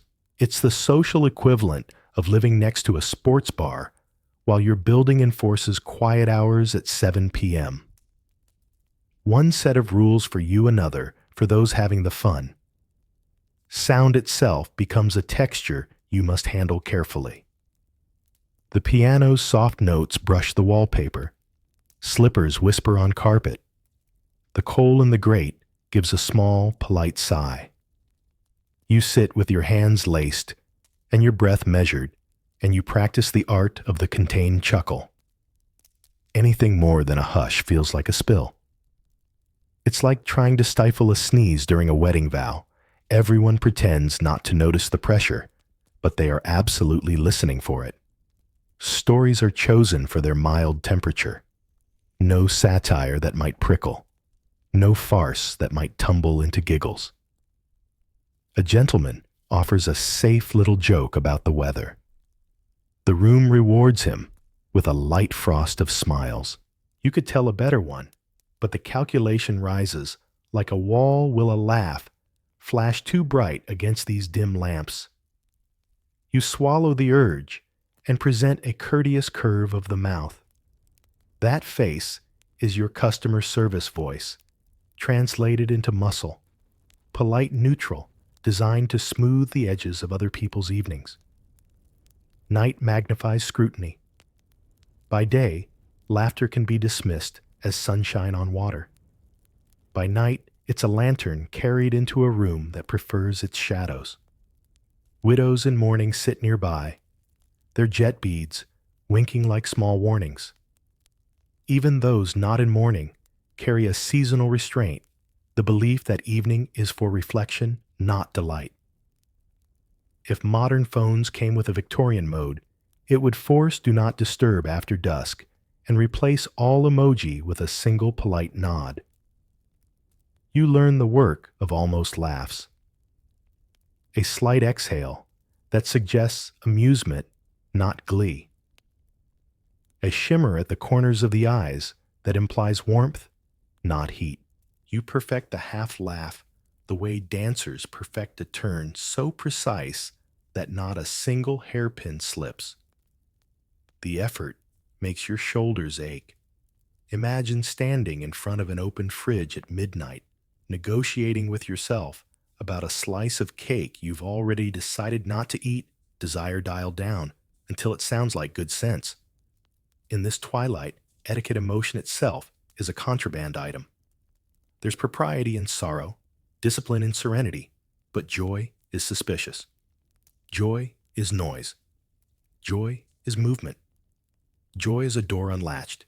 You are encouraged toward the safer cousins, pleased, gratified, entertained. Those words sit upright and keep their gloves on. Laughter takes off its hat and stays a while. The house would prefer it didn't. The double standard struts. Men depart for their clubs, where laughter rises in rounds and knocks the rafters. They will return perfumed with tobacco and satisfaction, their voices broad, their stories broader. You remain in the drawing room, with the well-behaved amusement charades, with gentle guesses readings that end before the paragraph turns lively. It's the nightlife equivalent of being told the party is adults. Only then discovering adults means everyone except you. A small absurdity blossoms the more you restrain laughter, the funnier the world becomes. A candle gutters exactly when someone attempts a moral comment. A spaniel sighs during a solemn verse. A gentleman's whisker goes slightly rogue after he swears he is always in control. The comedy of the room winks and tiptoes, begging for notice. You press your lips. You let it pass. You become expert at letting delight evaporate like steam on a cold window. The house trains your senses toward quiet. You hear the delicate rattle of a teaspoon set down well, the minute creak of an armchair, acknowledging a shift in weight. You smell the drift of coal, the faint ghost of lemons from polished wood, the sugary shadow of biscuits cooling. Every detail is lovely and a little oppressive, like a department store display you aren't allowed to touch.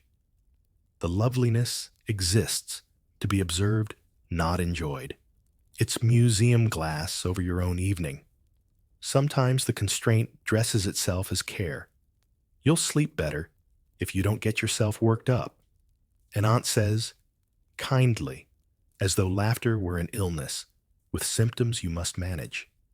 The language of health slides over emotion until they appear interchangeable.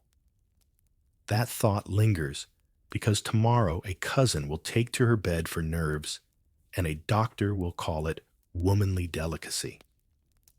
You see the path between a quiet room and a quieted body, and it is paved with good intentions. You attempt a small experiment, a story not dangerous but brighter than usual, a maid's clever rescue of a toppled cake, a misaddressed card that produced a charming confusion. Your timing is careful, your voice gentle. The smile lands, then swells. You let the laugh pour a little further than custom recommends. Not a bell, not a shout, just a clear stream in a dry garden. For a breath, it's glorious. Then you feel the room tilt. A glance glazes over. A fan stills. A cough places a period. The moment contracts like a pricked balloon. You retreat with a graceful sip and a softer face, and the air arranges itself back into compliance. It's like cracking a window in a car full of people who don't mind the stuffiness. The one gust of oxygen is deemed disruptive, and the latch slides shut. Some evenings produce an ally. Across the rug, another woman meets your eye and lets the corner of her mouth lift. Her laugh stays banked, but the ember shows. The two of you share a miniature conspiracy, not a rebellion, just a refusal to pretend that joy is vulgar.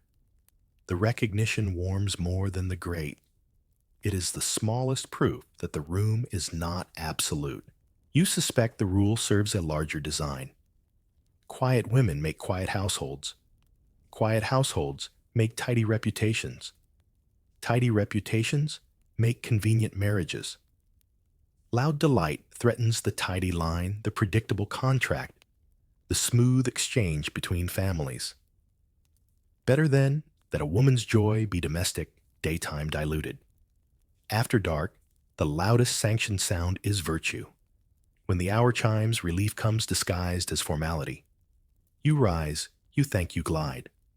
The corridor is a tunnel of wallpaper and shadow. Behind the bedroom door, you finally let out the laugh you stored all evening, and it leaves your chest like a bird that should never have been caged. The echo is small and private. It's enough to remind you you're alive. It is not enough to keep you so. You lie down with the taste of held-back laughter still sweet and a little sour on your tongue. Tomorrow will ask you to perform the same quiet again. Between the hush and the hour, one thought lingers like a note after the music stops. If joy must whisper what happens to every other feeling that refuses. And as your eyes drift toward sleep, the answer taps at the edge of your mind like a physician's knuckle at a door. In this world, where even laughter has a curfew, illness arrives with excellent manners and a fainting couch already in place. Morning light filters through lace curtains, soft enough to flatter even the most tired face. You're still in bed, not because you've been lazy, but because the world half expects you to be delicate. In Victorian society, illness is more than a misfortune. It's a costume piece, a prop in the theater of elegance. And for women, frailty can be as valuable as beauty itself. The script starts early. Pale skin. Proof of refinement. Low energy. A sign you've not been sullied by labor. a tendency to faint, perfectly acceptable so long as you do it gracefully. The fainting couch isn't just furniture, it's a stage where women enact the role of the exquisitely fragile.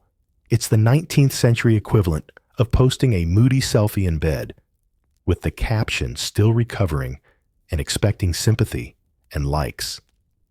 Illness here is curated.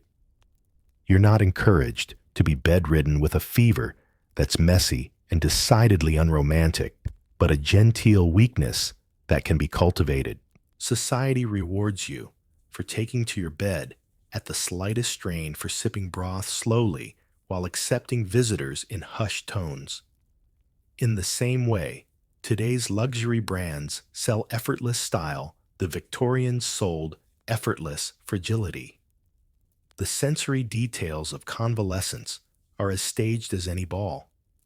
You lie under layers of embroidered coverlets, the air scented faintly with lavender water, the silver bell within easy reach to summon tea. Light footfalls approach, bringing a tray with thin china cups and small triangles of buttered toast.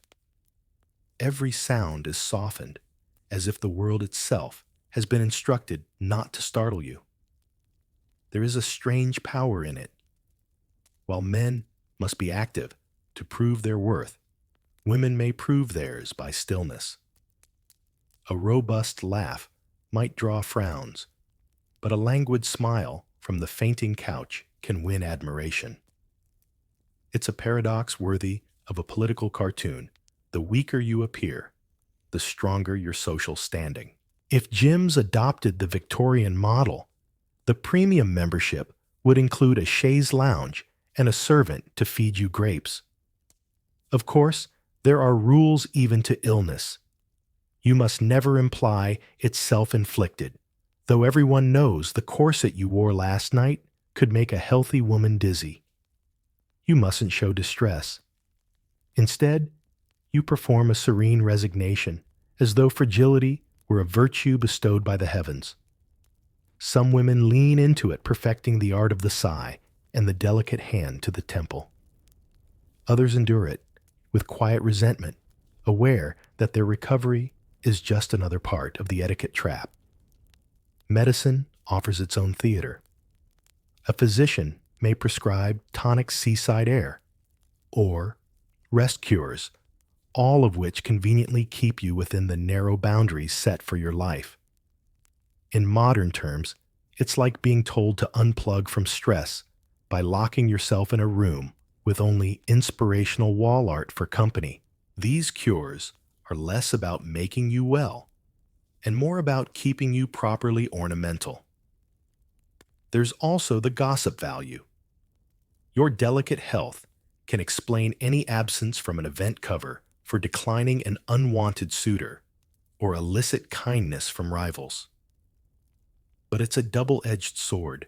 Lean on it too often, and people will decide you're too fragile to be of any use, even in marriage. It's a balancing act. Be weak enough to inspire protection, but not so weak that you're written off entirely. Some historians think this culture of frailty was genuine, born of poor diets, tight clothing, and bad air. Others suspect it was a cultivated image, reinforced by art and literature that glorified the pale, wan heroine. Either way, the effect was the same. Illness became another language women were expected to speak fluently. You begin to notice how it shapes your thinking. A twinge of tiredness becomes an opportunity to rest in view of others. A moment of discomfort turns into a graceful excuse to leave the room. It's not deceit, it's adaptation. When the rules make strength suspect, you learn to hide it behind a veil of genteel weakness. But there's an irony in this performance.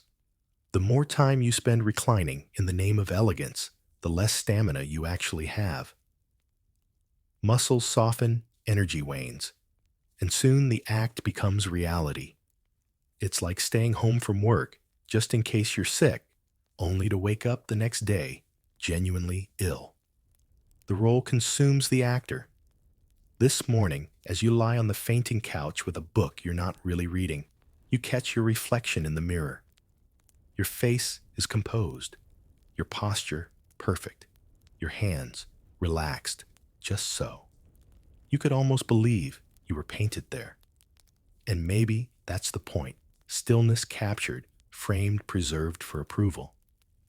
A knock at the door announces a visitor. You straighten slightly, adjust the throw over your lap, and prepare your softest smile. In this house, illness isn't a break from the performance. It's another act. And as the door opens, you can't help but wonder, when health itself is suspicious, what chance does a woman have of truly feeling well? The drawing room is warm, with candlelight voices gliding over one another in carefully measured tones. You're standing just inside the circle of conversation, smiling at the right moments, nodding when expected. In Victorian society, politeness isn't simply good manners, it's currency. Every please, every thank you, every graceful deflection buys you a little more acceptance in the fragile economy of social approval. And yet each transaction comes with a hidden cost. The first rule of politeness here is that it must never inconvenience anyone else except you. A gentleman steps too close. You take a discreet step back without comment. Someone interrupts you mid-sentence. You yield the floor as though it were always theirs. It's the 19th century equivalent of letting someone cut in line at the DMV while thanking them for the privilege. Compliments are part of the trade. You receive them with a modest bow of the head, never too eagerly. You offer them generously, but always in safe, non-threatening ways. Your bonnet is charming. What a delightful choice of upholstery.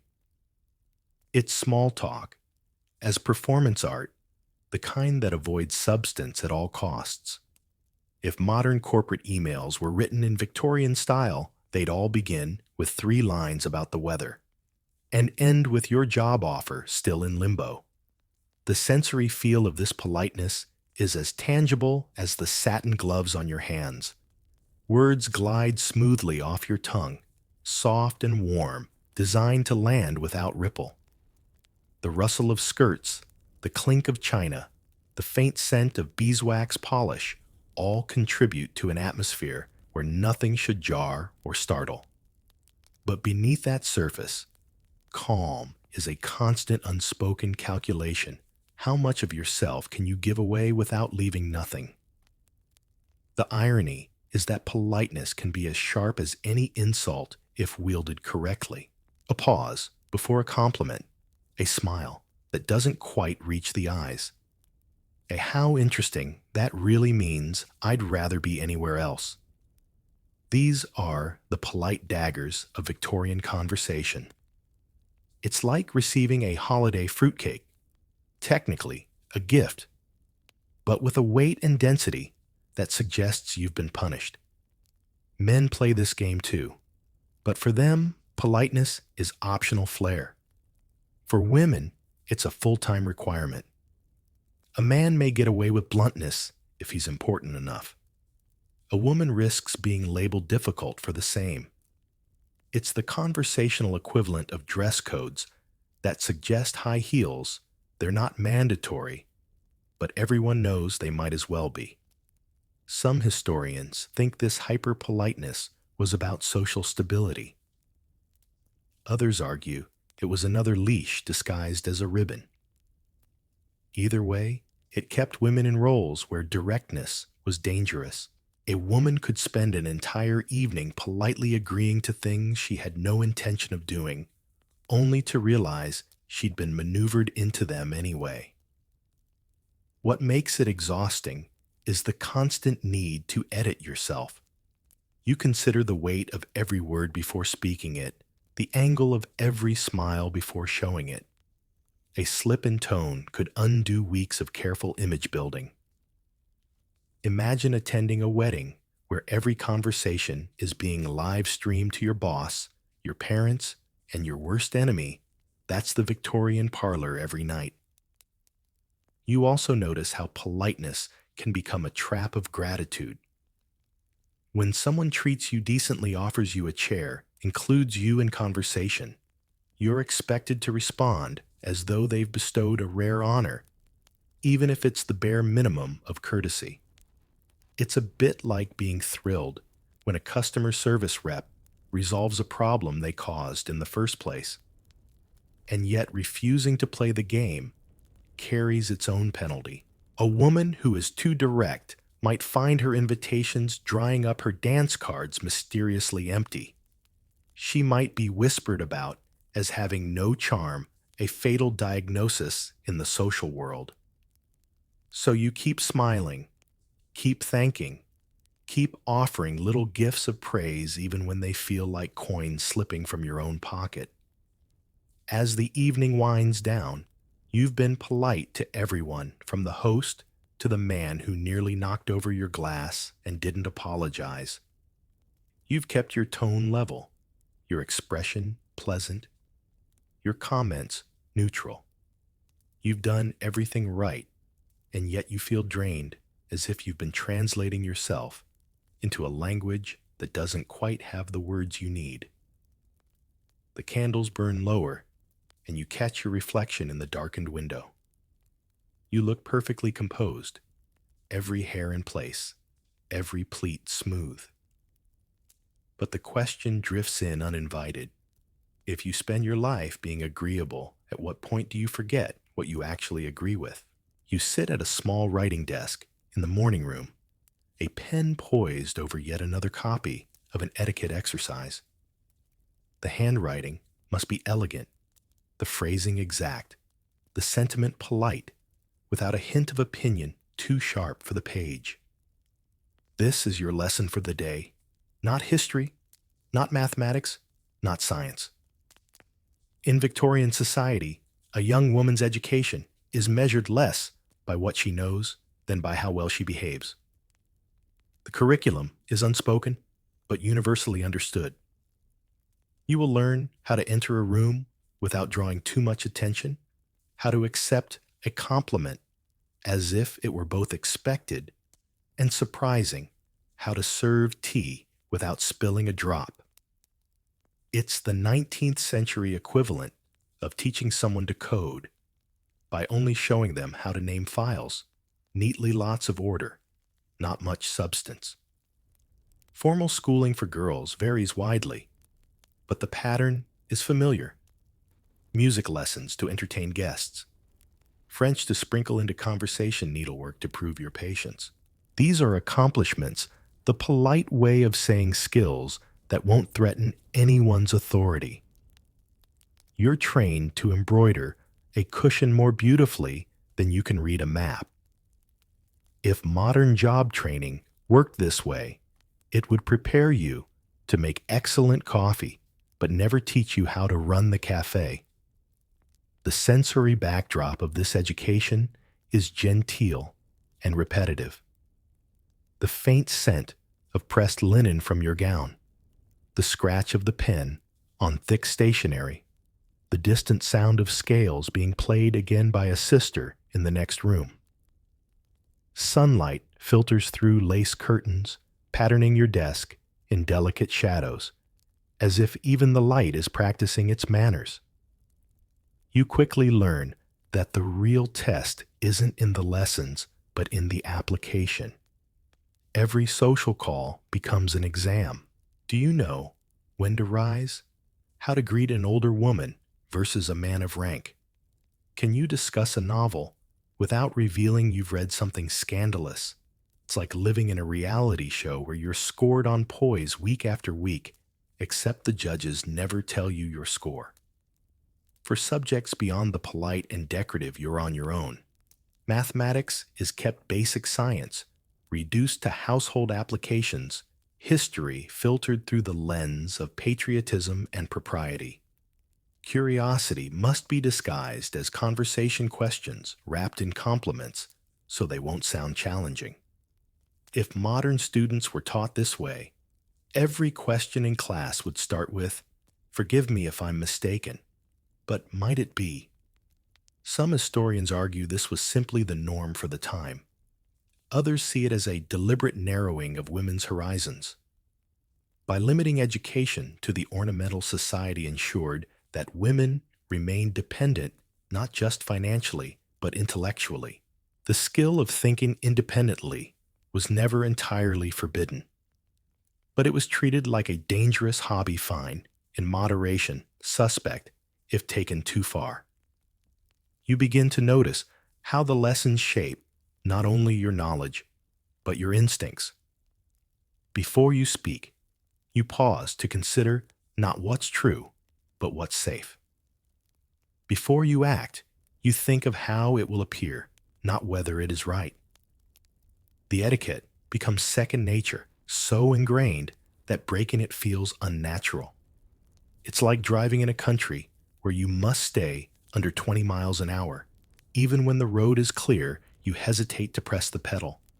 The irony is that the same society that demands these accomplishments also mocks women for being frivolous.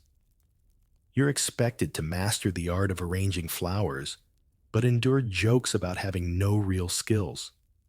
It's a trap that keeps you spinning the same wheel practice, perform, repeat, without ever moving forward.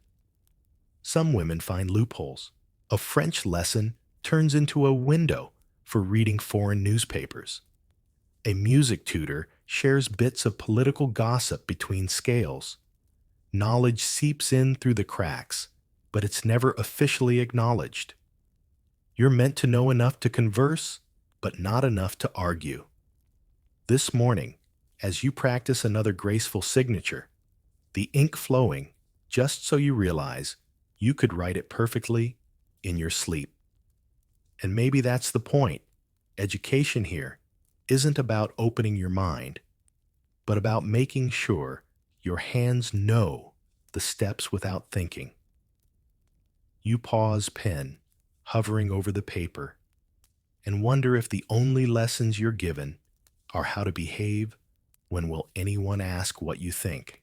You enter the ballroom as if stepping onto a stage, because that's what it is, just not the kind of stage where you get to choose your role. In Victorian society, the season's balls, garden parties, and soirees are less about dancing and more about deal-making. They call it coming out into society. In truth, it's a polite auction block where women are presented appraised, and if all goes to plan, matched. The air is thick with perfume, candle wax, and anticipation. Chandeliers drip light onto satin gowns and polished shoes, every surface gleaming, every smile rehearsed. A string quartet saws away in the corner, their music as much a backdrop as the potted palms. You move in time with the crowd, every step a careful balance between appearing approachable and not appearing desperate. It's the 19th century equivalent of walking into a high-end car showroom, knowing you are in fact the product. Your dress has been chosen for its color, its cut, and the way it complements the complexion you've been told to guard like an heirloom. The corset beneath shapes your figure into the ideal silhouette. Whether you can breathe is secondary. Jewelry has been selected to whisper wealth without shouting it, the way modern branding aims for quiet luxury rather than obvious logos. The goal is to suggest you are worth investing in, but not so dazzling that you intimidate the buyers. Conversations are swift, polite, and weighted with subtext. A gentleman might inquire about your enjoyment of the evening, but the real question is whether you can hold a household together without scandal. Your answers are designed to be agreeable, but not bland, charming, but not forward. It's like interviewing for a job where you can't mention any of your actual qualifications, only how well you'll get along with the boss's family. The dance floor is both arena and showroom. Each set of steps, each turn in the waltz, is a chance for subtle assessment, posture, grace, attentiveness. The man you dance with is as much under scrutiny as you are, but in his case, missteps can be forgiven. Yours may be remembered for years.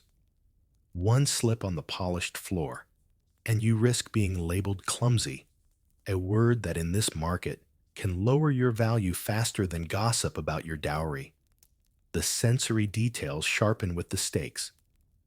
You feel the cool weight of a necklace against your skin, the warmth of candlelit air trapped under layers of silk, the faint creak of your bodice when you inhale.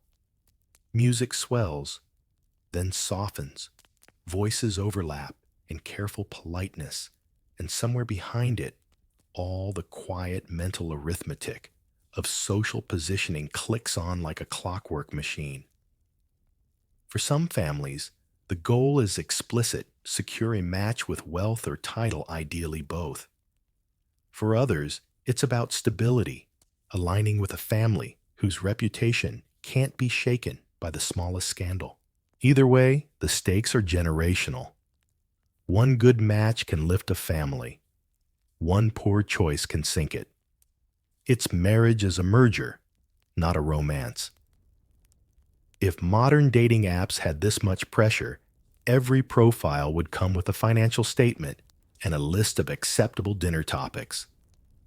Some historians paint the marriage market as glamorous a season of gowns, dances, and whispered promises. Others see it as transactional to the point of cruelty, with women judged like livestock, albeit in silk gloves. The truth is visible in the tight smiles of the women lining the edges of the room, calculating whether this year's season will bring security disappointment or the slow fade into spinsterhood. You start to notice the unspoken choreography. Mothers angle their daughters toward the most eligible men friends, trade introductions, like currency rivals, subtly steer competition toward less desirable partners. A glance across the room can launch a rumor. A moment too long in conversation can bind you to expectations you never agreed to. It's the social equivalent of accidentally adding something to your online cart and finding it shipped before you can click cancel. There are, of course, women who subvert the system, those who dance only with friends who feign illness to skip certain events, who take too much interest in music or art instead of men. But these acts are risky. The market punishes those who appear unwilling to sell. Refusing to play can mean being shut out entirely. And in a world with few avenues to independence, that's not a gamble most can afford. By the end of the evening, your cheeks ache from smiling, your feet from gliding in perfect measure, your mind from keeping track of who spoke to whom and for how long. The music fades, the last dances end, and the real business begins in the drawing rooms and carriage rides home, where matches are discussed, like promising investments. As you remove your gloves and the night air finally touches your skin, you can't help but wonder, when a woman's future is determined by how well she's displayed, is the marriage a choice or just the final bid? You've been told your whole life that etiquette keeps chaos at bay, that rules are the silk threads holding society together. But in Victorian England, some of those threads were wound so tightly they could cut. They weren't just inconvenient, they were dangerous, and in the worst cases, they cost lives. The hazards were often hidden in plain sight, dressed up as elegance. Take the enormous skirt supported by crinolines designed to impress, but prone to catching fire from the open flames of parlors and ballrooms.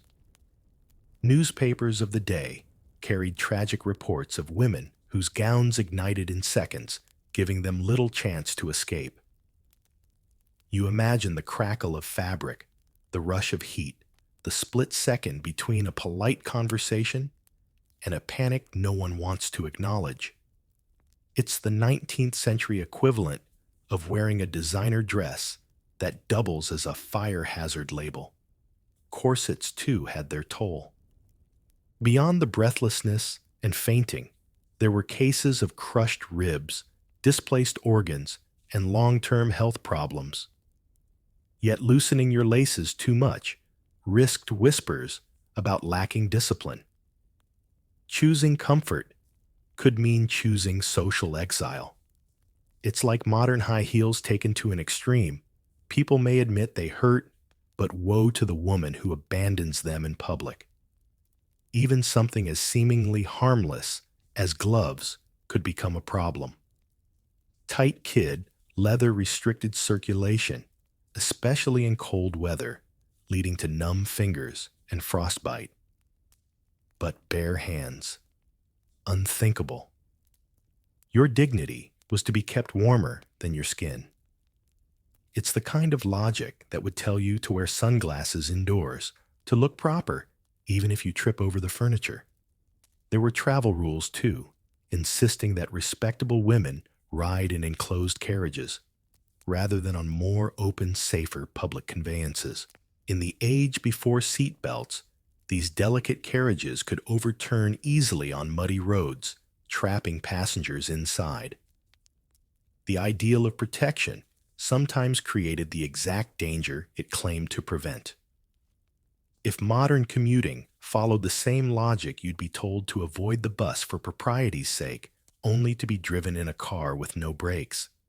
Food etiquette had its hazards as well. The insistence on tiny, careful bites meant some women choked rather than risk the unladylike act of coughing or spitting food out. There are accounts of dinner guests quietly slipping away from the table to deal with a lodged fishbone, only to collapse before help could arrive. It's a dark reminder that even the dinner table, a place meant to nourish, could become a place of peril. Layered on top of all this was the culture of silence. In moments of danger, women were expected to remain composed to avoid disturbing the company. Screaming for help, even in an emergency, could be judged as unseemly. You picture the absurdity: a room full of guests pretending not to notice a burning skirt until the hostess politely excuses herself to deal with it. It's like watching someone's hair catch fire at a birthday party and calmly finishing your slice of cake before calling the fire department. Some historians believe these dangers were simply unfortunate side effects of the fashions and customs of the time. Others argue they reveal a deeper truth: that women's safety was never the priority. Appearance poise and the illusion of control mattered more than survival. Either way, the result was the same: lives lost to rules that could have been bent but never were. You realize with a chill that part of what made the rules so dangerous was how deeply they were internalized. Women learned to endure discomfort, to downplay injury, to accept risk as the price of respectability. Once that mindset takes hold, you stop asking whether the rules make sense. You just follow them, even into harm's way. The ballroom, the carriage, the tea table, they're all stages for the same performance. The difference is that sometimes behind the lace and the manners, the stakes are life and death. And as you smooth your gown, checking that every pleat is perfect, you can't help but wonder how many of these rules were kept simply because no one dared to be the first to break them. It begins in places so small you could almost miss it a half-second longer. Holding a gentleman's gaze, a skirt, hem sewn an inch shorter than the season, dictates a letter that says just a little more than it ought. In Victorian society, rebellion rarely storms the gates. It slips quietly under them. These whispers aren't shouted slogans. They're barely audible breaths that carry the weight of disobedience. You first notice it in the drawing room. A young woman, pinned into her corset like everyone else, leans back just a little farther in her chair than posture school allows. It's nothing dramatic. No one gasps. But you see it: a deliberate rejection of the perfect upright silhouette. She's testing the boundary, seeing if it holds. If modern office culture had a Victorian equivalent, this would be the intern wearing sneakers on a Friday, just to see if HR notices. Clothing often carries the earliest signs of revolt. Petticoats, made a touch lighter for easier walking. Corset laces tied by a sister who forgets to pull them as tight as mother insists.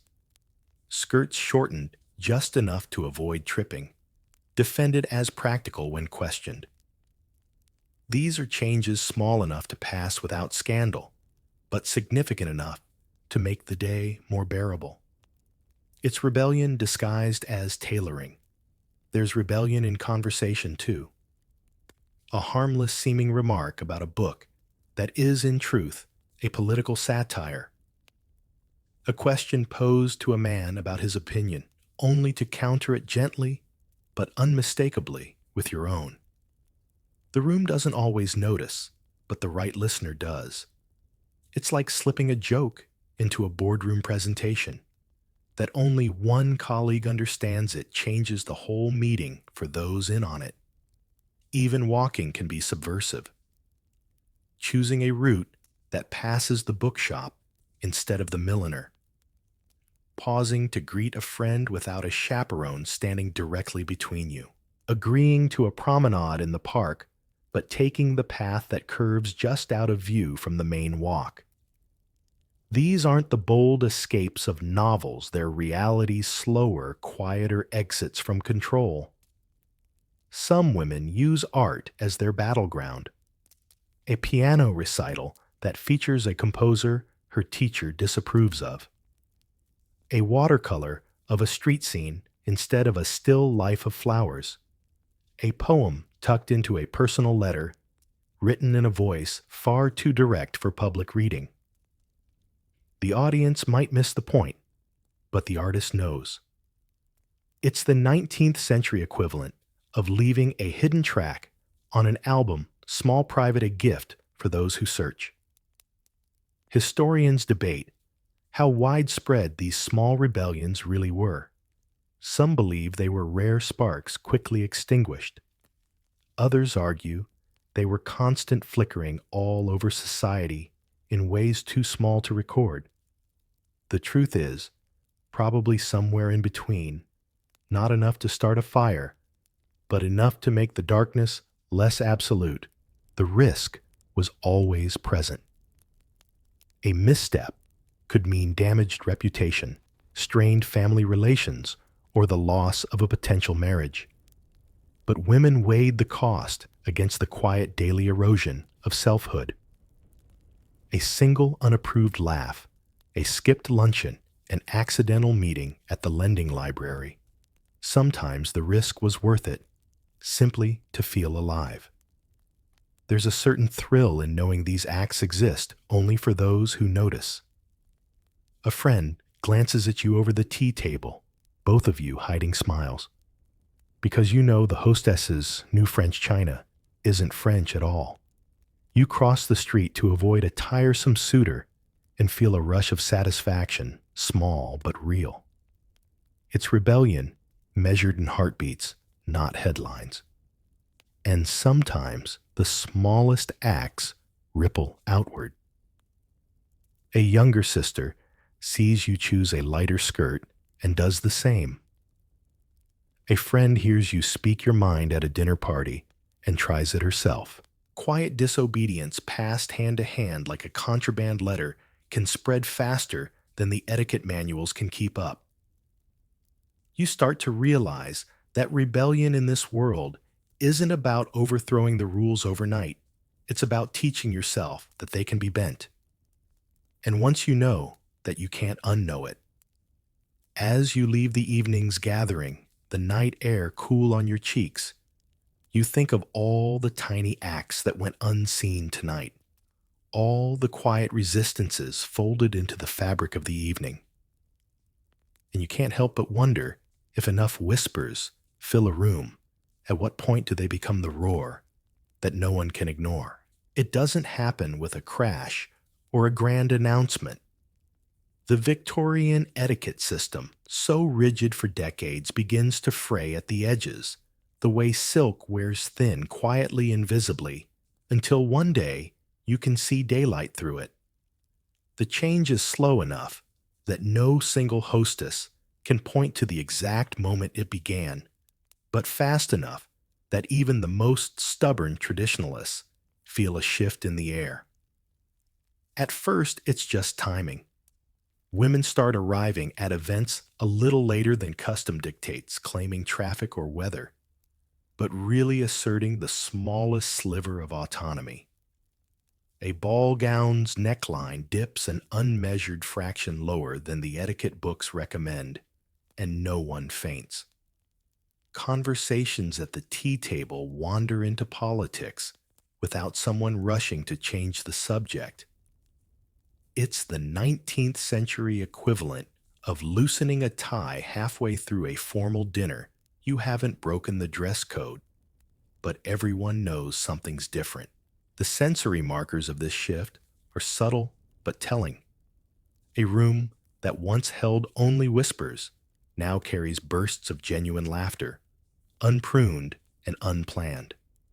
The clatter of teacups grows a little louder, the pauses between polite comments shorter. The air smells faintly of open windows, not just perfumed interiors, as if more people are willing to let the outside world in. It's a season that feels lighter, though no one has officially declared it so. Fashion begins to mirror the mood. Skirts lose some of their cumbersome volume, replaced by narrower silhouettes that make walking easier. Corsets are still worn, but laced with less ferocity. Gloves come off earlier in the evening. You notice more women choosing practical boots for outdoor walks instead of delicate slippers that wilt in damp weather. If social norms were an army uniform, the troops are still in line, but they've started rolling up their sleeves. The younger generation drives much of the change. Girls raised on the old rules, but schooled alongside brothers, develop a taste for more open conversation and less ceremonial flattery. They question why certain topics are forbidden, why a woman can't walk alone in a public park on a sunny afternoon. Their mothers might scold them for impertinence, but some secretly admire the courage. It's the same dynamic you'd see today when a teenager refuses to follow a pointless family rule. Half the adults are scandalized, the other half quietly cheering. These changes don't come without resistance. Older matrons warn of declining standards, claiming society will collapse without the guardrails of etiquette. Some men grumble that women are becoming too bold, too visible, too loud. Invitations to certain events dry up for those who push the boundaries too far. But the walls are weakening, and every season more cracks appear. Historians disagree on whether this unraveling was inevitable. Some see it as the natural consequence of industrialization, urban life, and broader education for women. Others believe it was the result of small deliberate rebellions, those whispers of disobedience passed between friends, sisters, and cousins over tea and in letters. Whichever the cause, the effect is the same. The code that once dictated every step, glance, and word is losing its hold. The change is visible in the gatherings themselves. Dinner parties feel less like examinations and more like conversations. A woman might excuse herself early from a visit without offering a novel-length apology. A hostess might choose to serve simpler meals, valuing taste over elaborate presentation. These choices would have been shocking a generation earlier. Now, they're merely modern. You begin to feel it in yourself too. The automatic pause before speaking fades. The reflexive check of your posture becomes less frequent. You smile because you want to, not because you must. The rituals still exist, but they no longer own you in the same way. It's like realizing you've been carrying a heavy bag for years, and suddenly setting it down, you didn't notice the strain until it was gone. Still, the old guard isn't gone. There are rooms where the old rules are alive and well, where every fork is counted, every curtsy measured. But outside those rooms, in the streets, the shops, and the quieter parlors, something freer is taking root. And as you leave one of these modern gatherings, stepping into the cool night, with your gloves tucked carelessly in your pocket, you can't help but wonder when the last thread finally snaps. Will the whole fabric of Victorian decorum collapse or simply transform into something new? The evening is over, the guests are gone, and the echo of polite laughter lingers like the scent of the candles that have just been snuffed out. You stand alone in the drawing room, skirts settling around you, aware that you've just performed your final curtsy of the night and perhaps of an entire era. Outside, the street lamps burn low, casting long shadows on cobblestones that have carried a century of carefully measured steps. Tonight, your own feel lighter.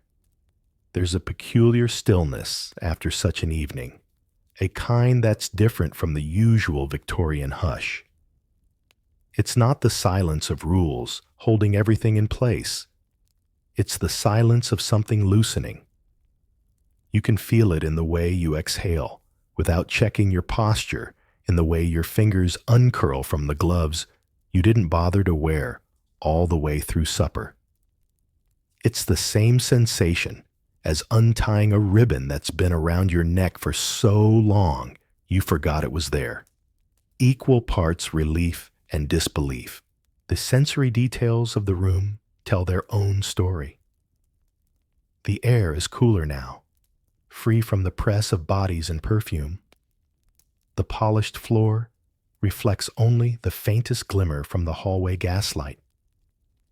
The scent of beeswax is faint, replaced by the earthy trace of damp evening air sneaking in through a slightly open window.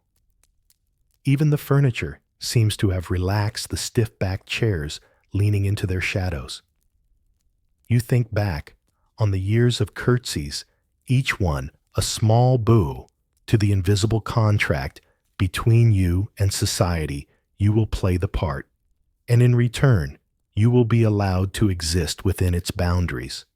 That contract has always been weighted more heavily on your side, demanding more than it ever gave.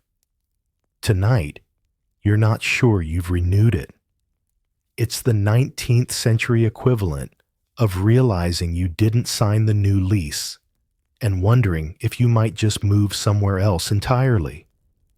The last curtsy is symbolic, but its meaning isn't simple. It's not a rejection of manners or beauty or even tradition. It's the quiet understanding that these things can exist without chains attached. You can still appreciate a well-set table without believing your value is tied to it. You can still enjoy a waltz without seeing it as an audition.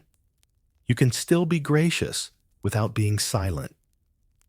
Outside, the city is changing.